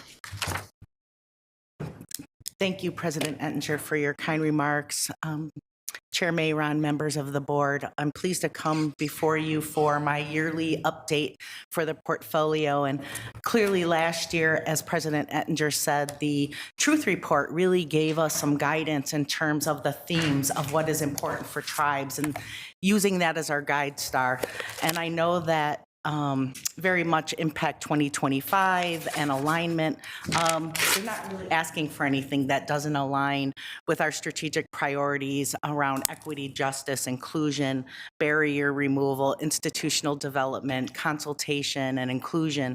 And so I did, for this presentation, I did align my remarks with the Truth Report because I think it's really important for us to remember that these are tribal leaders of sovereign nations. They're not just a stakeholder group, they're another jurisdiction in the state. And given the Truth Report and the history, it's important that we kind of acknowledge that they get to be the leaders in a lot of the ways that we focus our attention. Okay. Oops. Sorry about that. The Cloquet Forestry Center, first an update on that. We were so close. I was literally went to bed on Sunday night of the last night of the session, and and got up at 4:30 in the morning and was checking the phone to see if we had a bonding bill. we shared obviously disappointment with a lot of Minnesotans over the bonding bill, but through that process, we were really able to provide a really unified front between the University of Minnesota, the Fond du Lac Band, working through a series of understanding and agreement around continuing the teaching, research and outreach mission there, the support of the Fond du Lac Band for continued operations and partnership, really being guided by our researchers and operators at the Cloquet Forestry Center on the ground, and how fulsome the research is becoming by doing it in partnership and informing one another and learning from one another. So we are very happy that the relationship started to become more formalized and that we were able to showcase that for the future and also work together on this important project. We will continue to do so. Throughout the summer, we will continue to have conversations with the Fond du Lac Band to make sure that that partnership is maintained and robust, and we further define the future relationship so we can pick up the legislative agenda again in the fall. The Native American Promise program, as you are aware, the state of Minnesota ended up funding tuition and fees through the legislative process for Native American learners. So we pivoted as an institution, and rather than just absorb that money back, we said that since tribal concerns are around the total cost of attendance, we use that for first-year housing scholarships, and we were able to award 38 of them. I've been assured by the Office of Undergraduate Education that we have 2 more years of that funding available to pick up for freshmen. They said that that's a key year to provide that support in terms of retention. But then the onus is kind of on us to make sure the support is there and the navigation for sophomore through senior year. But it's a piece of that puzzle that we were able to put together with existing funding because of the state aid. We had record enrollment system-wide last year, which means our messaging that this is a good place to come and that we will do what we can to support you. Our investment in the Native American Promise program, and now further, we were able to, of course, provide other aid besides the Native American Promise program, and hopefully that trend continues. I hear enrollment's looking really good next year, so. The articulation agreement, creating support and pathways, Red Lake Tribal College, we're done on our end. We're just waiting for some final commentary from the Red Lake Nation. A little bit of their time and attention was diverted because they opened up the Twin Cities campus, which will further aid this articulation agreement and our ability to create those partnerships and pathways. So we will have that available to us. The Research and Innovation Office and the College of Education and Human Development is currently developing a tribal college to workforce internship and mentorship program. So Dr. Shashank Priya and I are working closely with Dean Rodriguez on that, with White Earth Nation being our first community that we will work with in their tribal college. The Circle of Indigenous Nations on the Twin Cities campus is hiring an elevated director position, a peer position to MK, the Multicultural Center, with their own budget. That was one of the complaints actually for about 25 years, is that the Center for the COIN, Circle of Indigenous Nations, was like the poor stepchild, you know what I mean? Always having to deal with scarcity of resources and attention. That position for the director is posted now. We've had some staff turnover, so I'm hoping once we get that elevated director position with strong administrative skills, strong student advocacy skills, that will start to stabilize Circle of Indigenous Nations. That's where our learners find their community, and is an important part. We know that is one of the, has been identified through other research as one of the most important factors for recruitment and retention of Native learners. So I'm quite pleased that that move is taking place, being led by the Office of Equity and Diversity. You approved an American Indian Studies PhD program. Thank you so much for that. While we've been a leader historically with American Indian Studies, it suffered from a bit of a lack of attention there for a while, and we kind of topped out with master's programming, and it has been desired by Indigenous academics for quite a long time. And it will also, frankly, help us with recruiting Native faculty because this will allow us to really have a home for real interdisciplinary studies, which is really the place where a lot of Indigenous scholarship happens. But along with that, there's going to be some investment into a Patty Hall in order to house American Indian Studies. It was quite sad. They were in the basement of Scott Hall. They couldn't even get really adequate internet down there, and there was some that would say it was maybe not fit for human habitation anymore and needed some needed some attention. And unfortunately, with a program like that located in it, it signals value, right? Just stay in the basement and well, I mean, you can't account for how people perceive and process decisions like that, right? And that's how they processed it. So they will be moving into a new building, and having that investment in their PhD program has just sent. It's actually noticed. I've had some Indigenous academics from across the country, and they said, University of Minnesota is starting to make some moves, and hopefully we can help them along to make that a really robust department.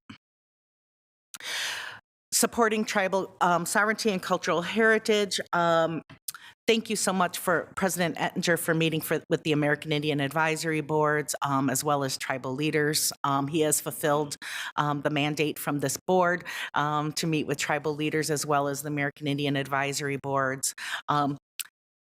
Not huge issues coming up anymore because we are talking about things like compliance with the Native American Graves Protection and Repatriation Act. We are talking about things about investment and support services. We're talking about navigation services. So got a little bit of feedback just on some institutional things that are more just problem solving, but not huge issues. And it seems that relationship building and responsiveness in the last year of so many in our university family have started to make a difference just in terms of trust and perceptions of prioritizing these issues. We hired a NAGPRA, that's that Native American Graves and Protection Act specialist. He was formerly with the state of Minnesota, so he had existing relationships with all the tribal historic preservation officers and tribal leaders, so built-in credibility from the start. He's already been in touch with all of the tribal historic preservation officers, letting them know what we know. As well as working with the chancellors have designated points of contact on each campus so we can develop teams on each campus to start doing inventorying. We have a lot to start with without even looking in the drawers and opening up the closets. That's kind of the step of getting your arm around the portfolio, but we have some immediate things we'll start working on, and I'm quite happy with that hire and the reception that he has gotten from tribal leadership as well as the university community. The Indigenous research, which was previously guidance out of my office, developed with a rather broad-based team across the institution, both researchers, faculty, some of our research centers. I was encouraged to see where we would get with policy. I met with, I can't even tell you what all of the acronym committees are that I met with. They are voluminous in nature, and I met with, could have been all of them. It could have been, I don't know. There's a lot. Great feedback and great reception. One of the precipitating factors of looking at this as policy rather than just guidance is one, to make sure that people don't think it's optional to get tribal consent, but then also kind of keeping track of what's happening kind of in the universe of Native American policy. We had heard that the Biden administration was going to be coming out with regulatory changes from some of the big funding units that tribal consent would need proof. And lo and behold, it was the week before I went to Faculty Senate, National Science Foundation came out with policy that said any research being done with their funding with tribes has to provide proof of tribal consent. So as an R1 major research institution, this policy places us in first place in terms of being ready for those types of requirements. Not to mention it just being the right and moral thing to do is to respect tribal sovereignty on the ground. So we have a couple small steps left in bringing this forward as full policy, but it did pass Faculty Senate with 96% of the vote, which shows wide support for it. We're also convening tribal liaison communities of practice to aid in this. What we don't want to be is overly burdensome to tribes with our attention. What we want is to organize ourselves to make us be easy to manage these research relationships with. And so we are training up a community of practice and developing consultation policies so the colleges will develop their own capacity to create and maintain these relationships based on discipline, because that's the way it should be. If you're doing natural resources based or environmental, you should have a group of tribal leadership staff that deal with those issues in those communities, your peers, so to speak. And so that is in the development. We've met a couple times and we'll continue to do so until we have built a robust infrastructure around those relationships. Go for Equity added content. That's the mandatory training for incoming freshmen around diversity and inclusion. They now have Native American content in that. So that was missing. So now every freshman coming in will have that baseline of knowledge. Our website is up and running. We have a 5-part training on the Training Hub. That's recommended for any of our faculty and staff that want to work with tribes or just to build their understanding. It is not It was a low budget operation if you intend to do it.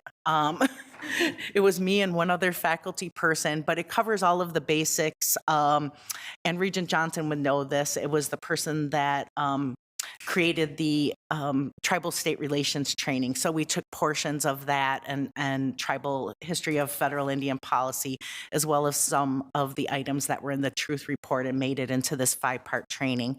But all of these things are just around promoting our internal understanding. Our LibGuide, we worked with libraries, developed a robust LibGuide for faculty and staff. We've got a pretty good bibliography going from all new Indigenous scholarship that I could find within the last 5 years as soon as I find one. We just need a mechanism to update more regularly. So we think we'll link it to the website, which we have more control over than the LibGuide. And tribal researchers are tribal. This works best when we create knowledge that tribes actually need. That's the sweet spot. Not that we want to do it too, but we want to do it with, and it's tribally driven. So we've let tribes know that they can request research and we will find them somebody who's interested in working on that. Whether that's here or someone else, maybe we don't have someone in that discipline, but helping to create those partnerships. We hired Dr. Cheryl Lightfoot in the Humphrey School and Dr. Kyle Hill in Public Health. These were stellar hires. Dr. Cheryl Lightfoot actually is internationally regarded around Indigenous human rights. She is currently the chair at the Expert Mechanisms of the Rights of Indigenous Peoples at the UN. Dr. Kyle Hill, both of them have history here in the Twin Cities, so we brought them home, which is also really nice, and a history with the University of Minnesota. So, and then Dr. Kyle Hill in Public Health. Public Health and medical services are one of the #1 priorities in terms of workforce development and scholarship for tribes. So we are meeting a part of those needs. Each campus is meeting with their American Indian advisory boards. Chancellor Carroll met with the Prairie Island Indian community. They just hired a new education director who is a former tribal council president. So we'll be connecting her with them this summer so they can talk directly about meaningful initiatives.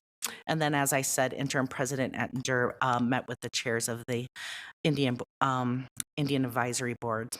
And then housing costs. not just for outside of the university, but its impact on our learners and the cost of living. And then I already talked about that, and that's it. So I should probably say in closing, this is not all it.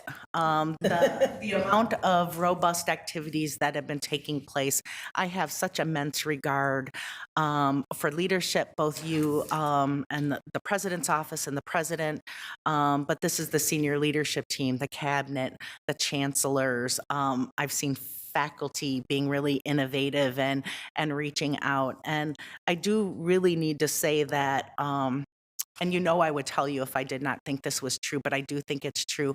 I really see a concerted effort of everybody kind of rowing in the same direction and behaving just ethically and wanting that community engagement and recognizing it for a gap and seeking out, guidance and wanting to learn how to do better. And I think all of that really is evidenced by the fact that the last meeting that President Ettinger had with tribal leaders, it ended a half hour early, and they really, other than working on cost of attendance, they were just happy and felt like they're being listened to and that we are being responsive to the priorities that they have identified for us. And so thank you to everybody in the large U of M community. I think we did good work this year. Thank you very much. Any discussion, comments, Regent Tad Johnson? Oh, I just, first of all, want to thank Senior Advisor Diver for the job she's been doing. And when I first printed the Truth Report, I think it cost me $300. It's 500 pages long. And when I go to reservations now, it's like, there's a few people that want to see a 500-page response from the university. But I guess my question is, what do the tribal leaders want? Exactly. Well, a lot of folks feel like they have equities in all of this, but one of the things in the Truth Report as a priority is respecting tribal sovereignty. And while other people may feel like they are entitled to be a part of determining how the university responds in any given occasion, we have to listen to them. They don't want us to take 3 years to develop necessarily a Native American and tribal strategic plan because they know how slowly things work in large institutions. They too run large institutions. They too deal with the feds. What we were showing them was actions being guided, but not without relationality and not without accountability. That is what the meetings between tribal leadership and the president are about.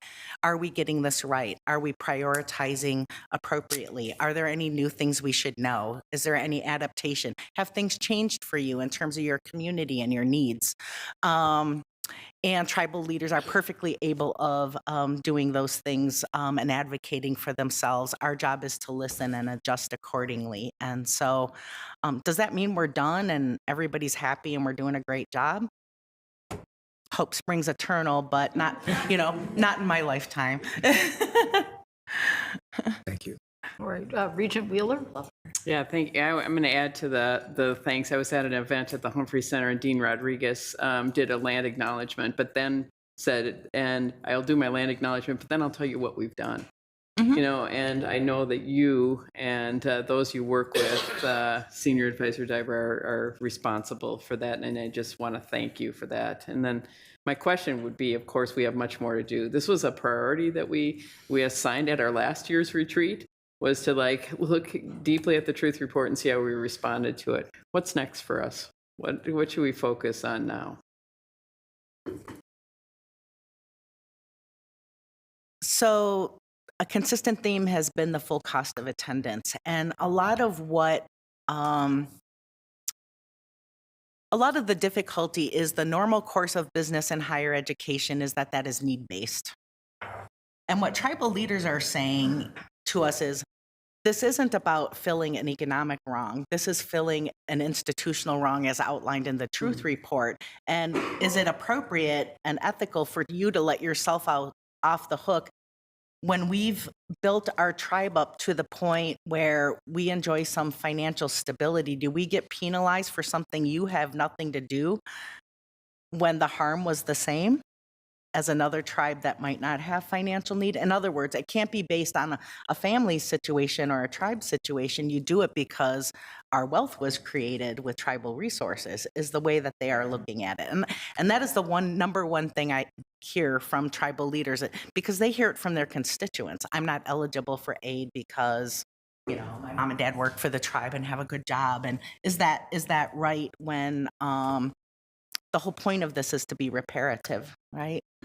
So cost of attendance is huge, especially as it continues to increase. And like I said, one of the pieces of the pie is housing costs, which I know is somewhat out of the control of the Board of Regents, but it is a part of the funding package. Thank you. Thank you, Chair Mayron. Regent Gully.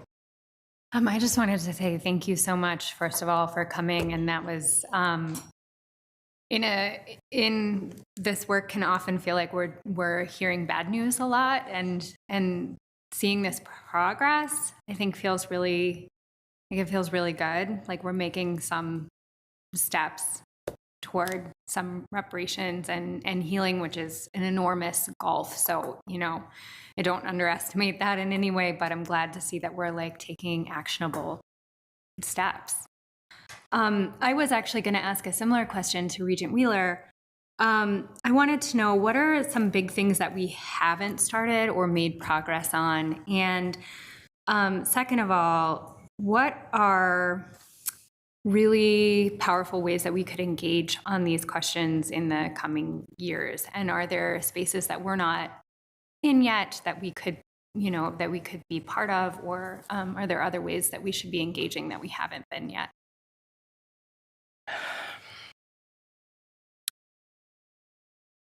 Well, of course.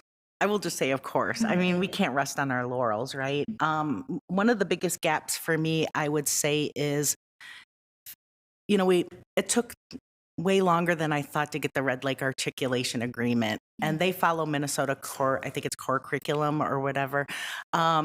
And so I thought that would be an easy lift, right? And especially with them planning the campus down here, that would be a real natural one to start with. And it just ended up being really difficult for lots of reasons, right? And so we know what those reasons are and where the sticking points are, but we have the Fond du Lac Tribal and Community College is a part of MNSCU. And so that should be an even easier lift, right? Because it's part of this peer institution in the state, so to speak. They actually don't always want huge things. What Fond du Lac Tribal and Community College wants, just tell us what you have online. So our challenge, you know, and the Crookston campus and Chancellor Hull's Clause looking at online learning, you know, as something that really needs investment in. That's what tribes want. You know, so, you know, a large part of being a policymaker and a program developer is identifying what might be the sticking points. So I say to the president of the college, I'm like, okay, well, we'll have to talk about how we work out, like, you know, tuition. They said, we don't even want the tuition. Maybe give us a little bit to proctor some of the harder classes, like pay an overload to our faculty to be in the room and provide the student support. They just want to get things done and provide access to their students. We end up being kind of caught up in the minutia and the bureaucracy. So, you know, wherever we can kind of practice flexibility and entrepreneurship and, you know, kind of say, you know, be consumer driven, right? But that's just the part of being a large institution, right? We create these behemoth of rules and processes. So, and then my job ends up being, so if anybody gets mad at me and complains to you, it's probably going to be because I said something like, do we really need to get hung up on this? Can we move this along? You know, and that's my role to say, what is a real rule because it makes sense, and what is something that just became a norm that maybe it's time to revisit. So those types of things, I think, are the challenge. Tribal colleges do well with recruitment of providing excellent student support services and retention.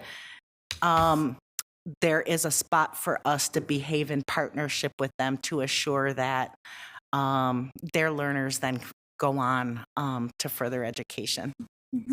That would be one. It'd be my favorite one. Yeah. Thank you. Any other comments? Oh, yes, Regent Ruth Johnson. Thank you, Senior Advisor Diver. Of course, I appreciate what you're doing. Just want to maybe share a couple anecdotes about our interactions with Native American communities and understanding of things. So I've been interested in the locate forestry, repatriation. When I was on another higher education board of Regents in Minnesota, I got to know a Native American who's a good friend now from Fond du Lac, visited the reservation. But we had a conversation more recently while this whole locate forestry thing was being discussed.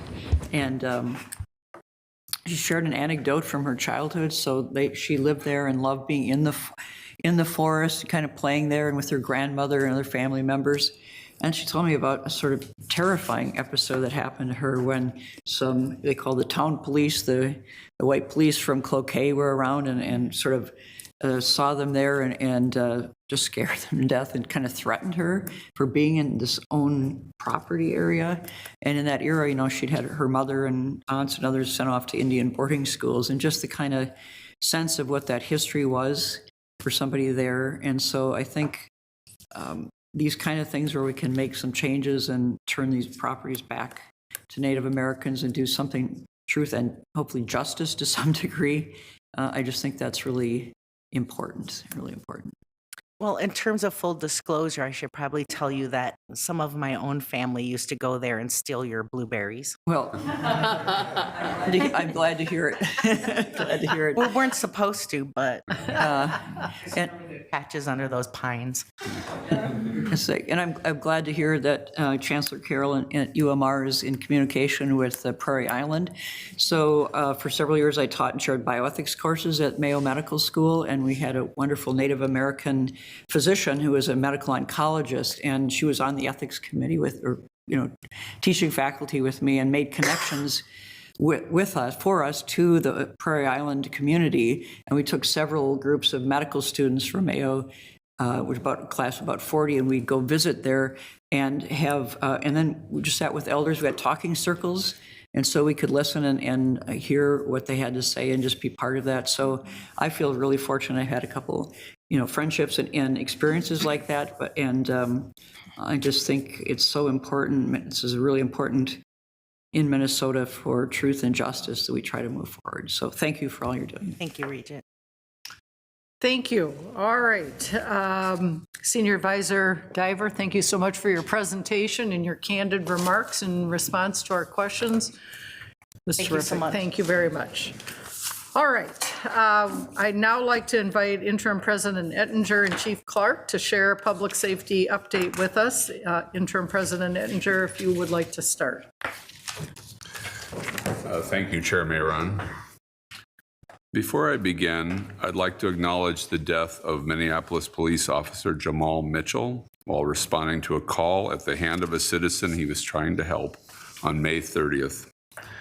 No matter who you are, this hits really hard, especially when you hear of Officer Mitchell's early heroism on the job and his devotion to his family and his adopted home in Minneapolis. So to Chief Clark, my sympathies to you and your fellow officers for the pain and loss you've been enduring and to have to go through this yet again. As I touched upon earlier, one of the main priorities of the board and of mine has been public safety this year. It has been top of mind all year long as we continually strive to ensure that everyone in our campus community, students, faculty, staff, and visitors, feel safe and protected. We have made some great strides, and Chief Clark will be providing an update in a moment.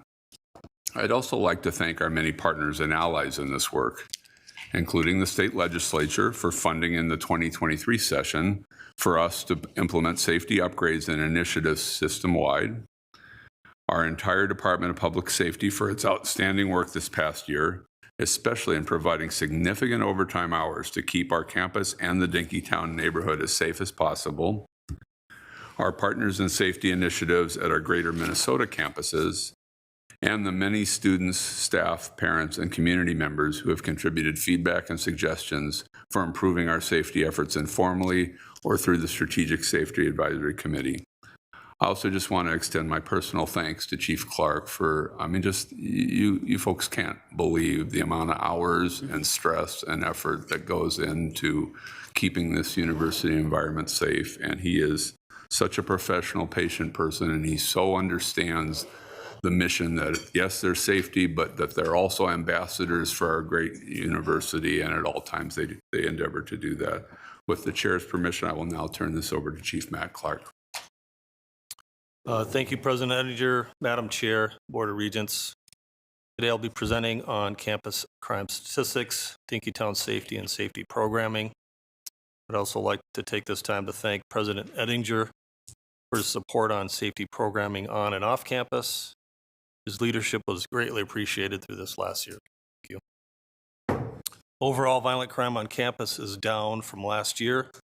Specifically, last year there were 12 incidents on campus compared to 9 this year. I'd rather there be no incidents of crime, but we continue to see low crime events on campus as the norm.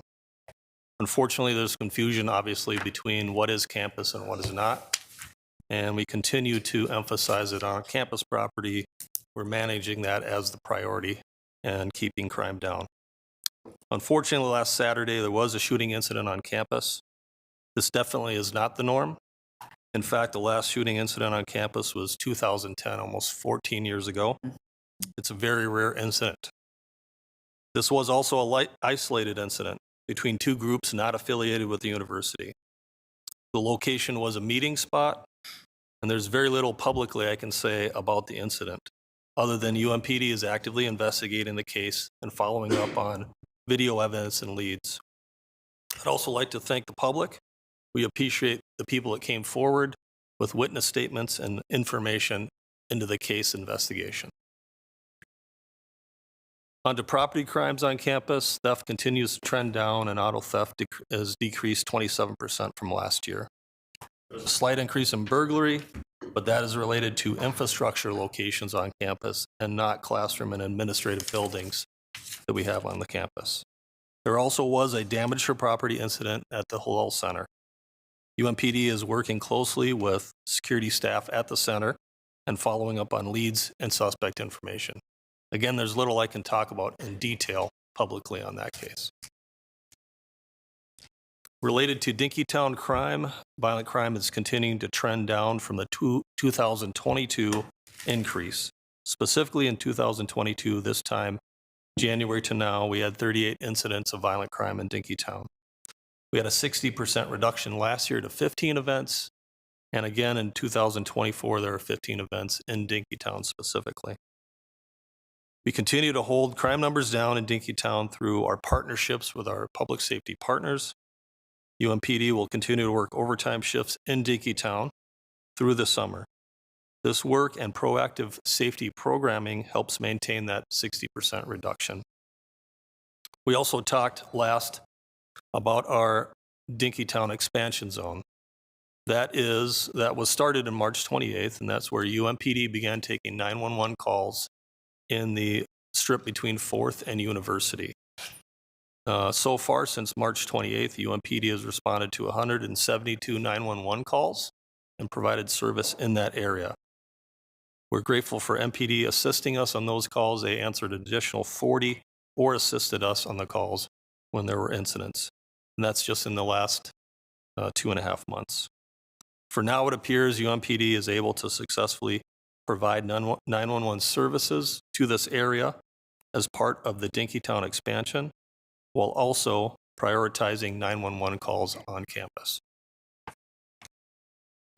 I think something important to note is that our police officer staffing is up to 62 officers. That's up from 58 in January, and a low in 2022 of 46. Our full strength authorized number is 73. Hiring officers is a slow process, and we're trending in the right direction. Back to Dinkytown, UMPD provided an additional 3,500 hours of overtime since the first of the year. And we also assisted MPD by handling 277 911 calls in Dinkytown alone. I'd like to thank Hennepin County Sheriff's Office and Sheriff Witt. They assisted us 6 weeks in Dinkytown when there was a robbery trend that occurred in North Dinkytown. They had 2 deputies working at night with us through that 6-week period. On to the Off-Campus Safety Center. Happy to report that's opening in September of 2024 at 315 4th Avenue Southeast. Thanks again to the President and others who have supported us in opening the center. The primary services in the center are safety education and engagement, a safe study space for students in the afternoon and evening hours, and this will be home to our Youth Link Somali Elders group and also our safety ambassadors. My thanks also to Vice President Robert Davis and her staff who worked on getting the lease done so that we could open that in September for the next school year. As I mentioned, the Safety Center would be home to the Somali Elders Youth Link. That is a group of Somali elders that we were hiring and worked with last summer. They will be back in Dinkytown this summer to assist with youth diversion. And our safety ambassadors, we're contracting with them again with a company called Block by Block. We're signing them up for another year of ambassador service in Dinkytown. On to light rail transit. Last year, students identified transit safety as one of their primary concerns. I worked with the transit chief and met at a community meeting with students to address their concerns. UMPD provided extra patrols on light rail platforms and trains from January to May. One example of our work is in 2023, there were 97 service incidents on the West Bank platform. This year in 2024, there were almost 300 service incidents on the platform. And that is work between the transit police and UMPD. We plan on signing another contract with transit police to provide extra patrols starting in September when school starts again. Finally, for the security infrastructure update, public safety and the Office of Information Technology is again on schedule to use the second installment of $4 million from the state for replacing and upgrading cameras and access controls across the entire system. As this is completed, we're going to begin a study on the best classroom locks. One of the things we discussed in our last meeting was we wanted to make sure that our buildings were able to lock if there was an emergency, but also that faculty and staff and TAs and others are able to secure themselves in classrooms. So we'll be studying the many, many different doors on our mini campuses to try to determine the best lock system that someone can use if there's an emergency outside their classroom. Madam Chair, that concludes my remarks. Thank you very much. Any comments, questions by my colleagues? Yes, Regent Farnsworth. Thank you, Chair Mayron, and thank you, Chief Clark, for the presentation and for everyone's ongoing work. I'm just really thrilled about the off-campus safety center that's opening. Have been very excited about that. Really great to hear the location today and the opening update. Would love to, I think others might as well, love to help celebrate that and promote that when it's open. And had a chance to meet the folks who work with Somali Elders, Youth Link, Block by Block during one of the safety walks, and I was really impressed with the approach that they take to the work that they're doing in Dinkytown. And so I'm excited about hearing that we're going to be extending those contracts as well, because it certainly takes an all-in approach. And besides the work that UMPD is doing and MPD, and if we have partners like the Hennepin County Sheriff's Office in Dinkytown. So as always, I think just would welcome a continued conversation and updates, and specifically how the board can help and support by way of resources or engagement or being present or whatever is prioritized or needed from our public safety standpoint. And I think that's it. Thank you. Thank you very much. Any other comments, questions by colleagues? Thank you, Chief Clark. Outstanding report as usual, and thank you for what you're doing to keep us all safe. whether we're on campus or off campus. So appreciated. Thank you, Chair. Thank you, Regents. Thank you. President. Thank you. At this time, we will move to the next item on our agenda, which is the resolution related to expanded alcoholic beverage sales at Huntington Bank Stadium, Williams Arena, Maturi Pavilion, and the 3M Arena at Mariucci on the Twin Cities campus. This is up for review, not action today, so up for review. And at this time, we have Athletics Director Coyle and Chief of Staff John Stedland at the presenters table to take us through the proposed resolution. Director Coyle, if you'd like to start. Chairman, I'll actually turn over to Okay, call a friend. I'll go. All right. Thank you, Mark, and thank you, Chair Mayron and members of the board. We're here today to present for review a resolution related to expanded alcoholic beverage sales in athletic venues on the Twin Cities campus.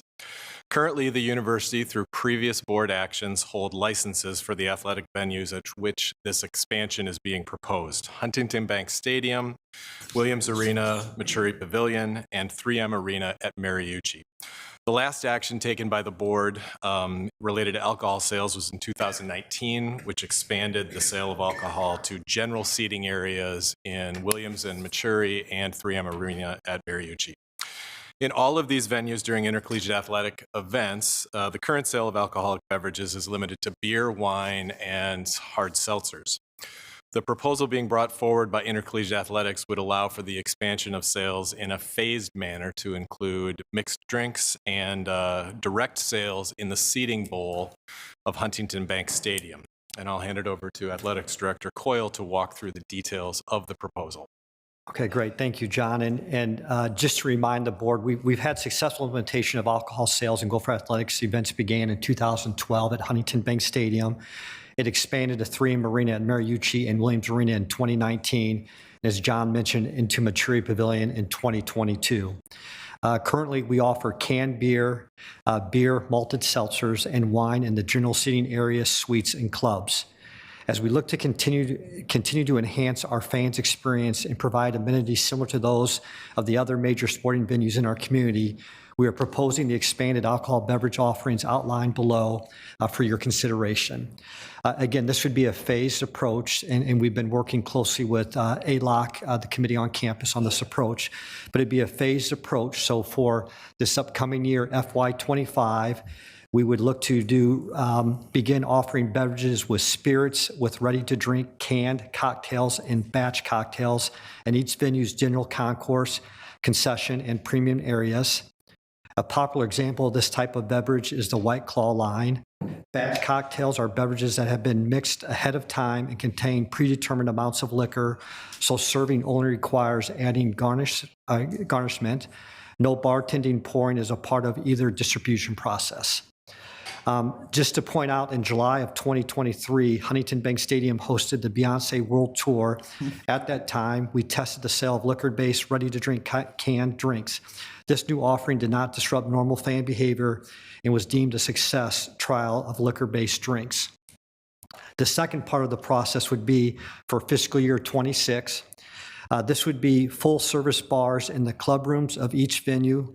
Liquor pour amounts will not exceed 1.5 ounces per 12-ounce cup, and shots of alcohol will not be sold in the venues.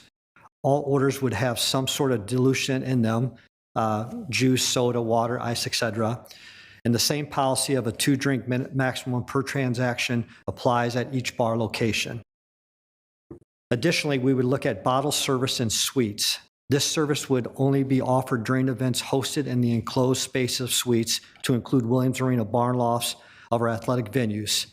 Suite holders can purchase full bottles of alcohol with dilution, again, ice, juice, soda, water, etc. Now, we understand that current policy, we would have to work with campus because current policy does not allow that. And so, again, we would have to work with campus if we proceeded to phase 2. And then the third phase would be, it's hard to say this, hawking with Iowa, but hawking alcohol at Huntington Bank Stadium. We would look similar to Huntington Bank Stadium, where we hawk water and hot chocolate, et cetera, through our stands. We would seek permission to hawk alcohol, beers, et cetera, in our stands, so fans would not have to leave their seats, and it would help alleviate the lines at the concession stands.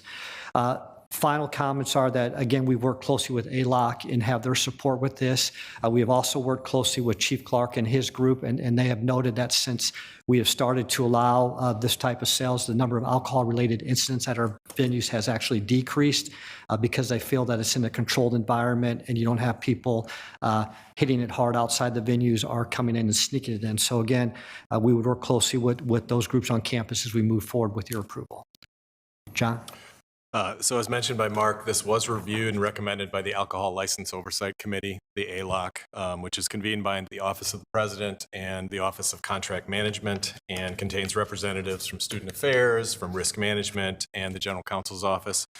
As Mark mentioned, Department of Public Safety has weighed in on this and is supportive as well.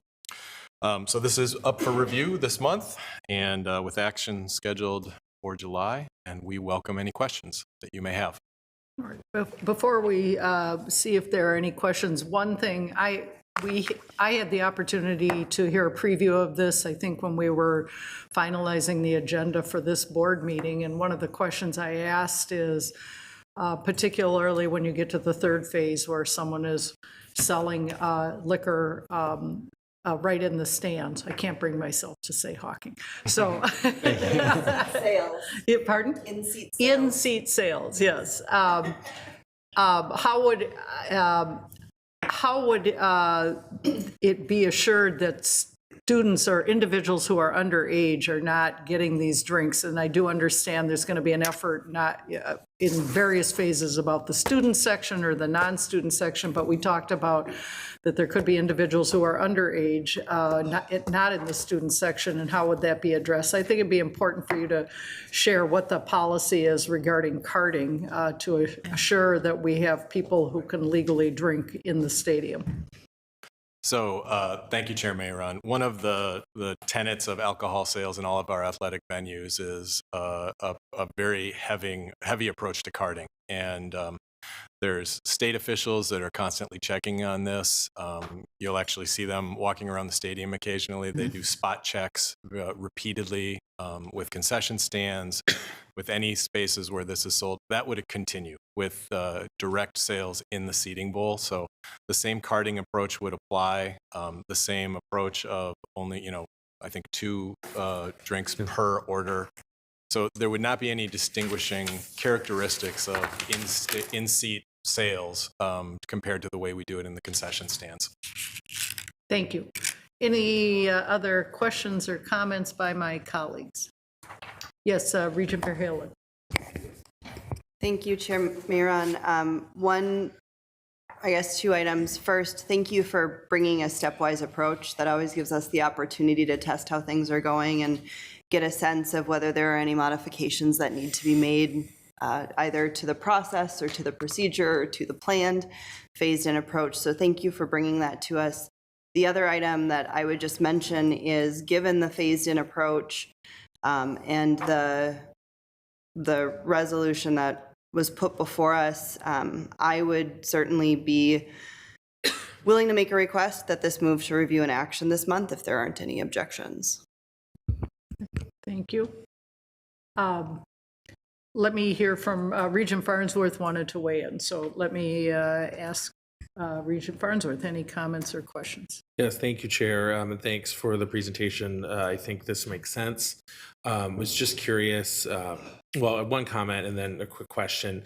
As we, I think, already doing, or I think we already do this and would encourage this to think about, what potential new Minnesota partnerships could come from this in terms of businesses with the sales.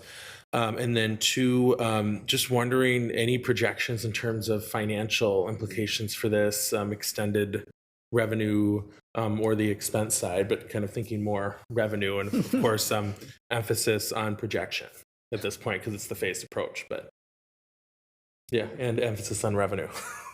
Chair Mayron and Regents Farmers, thank you for the question. We believe it or not, we haven't made this about money. We haven't run projections. That's information we could most definitely provide the board. Obviously, there would be an increase in revenue based on our partnership with Aramark and other subcontractors who do distribute. We do receive a commission off the sale of alcohol, and there would be an uptick in our revenue. I just don't know the exact number yet, sir.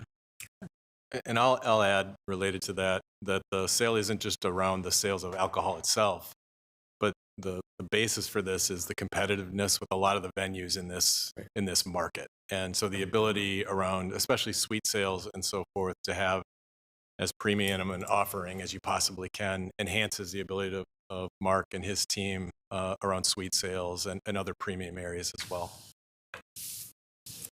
Any other comments or questions? Any? We do have a request from Regent Verhalen to proceed with this for both review and action today. We can do that if there is no objection by others here around the table to proceeding in that fashion. So pardon? Just a question. I have all right. First of all, question from Regent Davenport. So I can answer that question. What's the intent of moving this ahead this month? I didn't catch the rationale.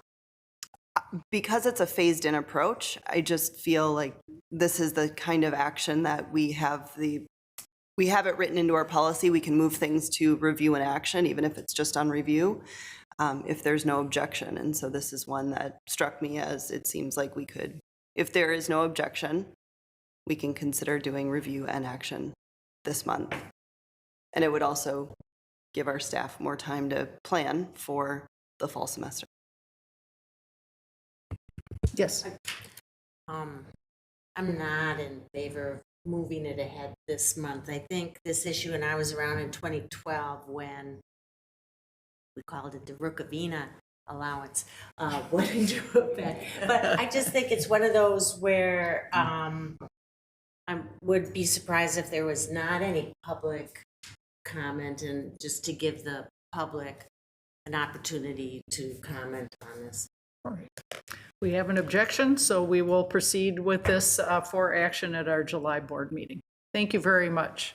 Thank you. Thank you. This brings us to our committee business. Let's begin with the Litigation Review Committee. Regent Tad Johnson, your report, please.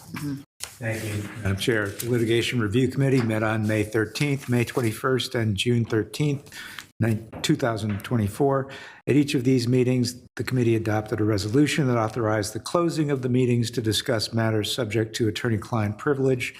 Thank you, Chair Mayron. That concludes my report. Thank you. Next, we will receive the report of Audit and Compliance Committee. Regent Gully, please share your report with us. Thank you, Chair. The Audit and Compliance Committee considered one action item this month. The committee voted unanimously to recommend approval of the consent report, which included an engagement with an external auditing firm with a value greater than $100,000. Chair Mayron, I move approval of the consent report. All right. All those in favor of the motion, please say aye. Aye. Aye. Aye. Any opposed? The motion carries. Regent Gully, any additional committee business? Yeah, thank you, Chair Mayron. In addition to the action item, the committee discussed 4 items. First, Vice President Galachek and Senior Director for Identity and Access Management Kuchner provided an update on the Identity and Access Management Program. Committee members were pleased to hear that the number of reviewed components considered to be high risk has decreased from 16 to 4 since the collaborative assessment was completed in June 2020. For our second item, Chief Auditor Galswick provided the committee with a brief internal audit report reporting that 34% of the outstanding recommendations rated as essential were resolved by university departments, which is lower than the expected implementation rate of 40%, and a decrease from February's 37%. The next update is expected to come in October. In our third item, Chief Auditor Galswick outlined the fiscal year 2025 internal audit plan. The plan includes 19 unit and process audits balanced across the system. Chief Auditor Galswick provided an overview of the strategic development of the plan, which continues to reflect the principles of the integrated framework of internal control. In addition to the 19 planned audits, internal audit expects to perform audit work associated with any changes to the university's healthcare partnerships or with peak implementation, along with standard senior leadership or leader transition audits. Internal audit is also preparing to undergo the external quality assurance review this year, in which the audit process and documentation will be reviewed and updated to meet professional standards. Finally, the committee received the required annual audit and institutional risk and financial reports, and the reporting of an engagement of less than $100,000 requiring after-the-fact reporting with 2 external auditors as an information item. Thank you, Chair. That concludes my report. Thank you very much. For the report of governance and policy, Regent Verheugen, please share your report with us. Thank you, Chair Mayron. The Governance and Policy Committee did not consider any action items this month, but the committee did take up 2 discussion items. The first item was an evaluation of the virtual forum pilot program. This discussion offered committee members the opportunity to provide feedback on the pilot program performance. You guys are going to make me say that how many times? And areas for potential growth or change moving forward. The virtual forum will continue as an option for members of the university committee to provide input while this board considers engagement more broadly. That discussion on broader engagement will continue at our retreat this summer, and for any of the regents who are not members of the Governance and Policy Committee, if you have not already, I encourage you to review the report from this month. The second topic provided an overview of the university's policy framework. The discussion centered on the university's 2 primary system-wide policy types, Board of Regents policy and administrative policy, and outlined how our policy processes work to help support the fulfillment of the university's mission. The presentation also included the required 2024 board policy report, which outlines the policies reviewed and amended this year, as well as those up for review next year. Thanks, Chair Mayron. This concludes my report. All right, thank you very much. In addition to encouraging colleagues who are not on the committee to review the materials and the video that was part of the materials, I'd also encourage you to actually, it was recorded, to review the video recording of our meeting where we, in particular as it related to the report on the virtual pilot program, and I think a really excellent and robust discussion we had about not only the program, but ways to hear people, constituents, stakeholders, and ways to engage them that will become, I think, part of the discussion that we have at the retreat in July. All right, next we will receive reports of the Mission Fulfillment and Finance Operation Committees. Their reports will note those items the committee approved on behalf of the board. We will start first with the Finance and Operations Committee. Regent Wheeler, your report, please. Thank you, Chair Mayron. The Finance and Operation Committee approved 6 items on behalf of the board this month. Those items are the 3 collective bargaining agreements. The second was a resolution related to the 2025 annual capital improvement budget. Third being the resolution related to the 2025 annual fiscal year 2025 annual operating budget. And fourth, the consent report, which included updates and corrections to the board approval thresholds, 2 employment agreements, updates to the projects authorized to be funded with long-term capital financing, and 4 purchases of goods and services over $5 million.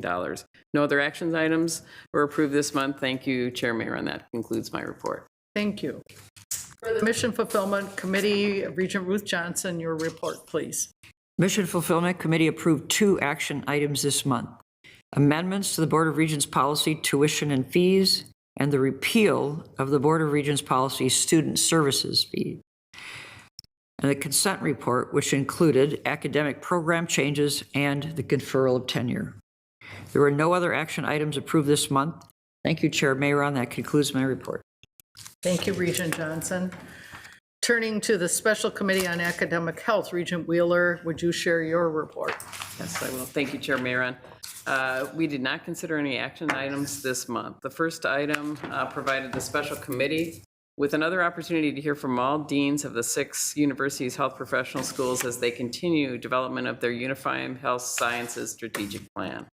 Presentation offered a framework for the plan and outlined the commitments that will guide the goals and strategies of the health sciences and vision.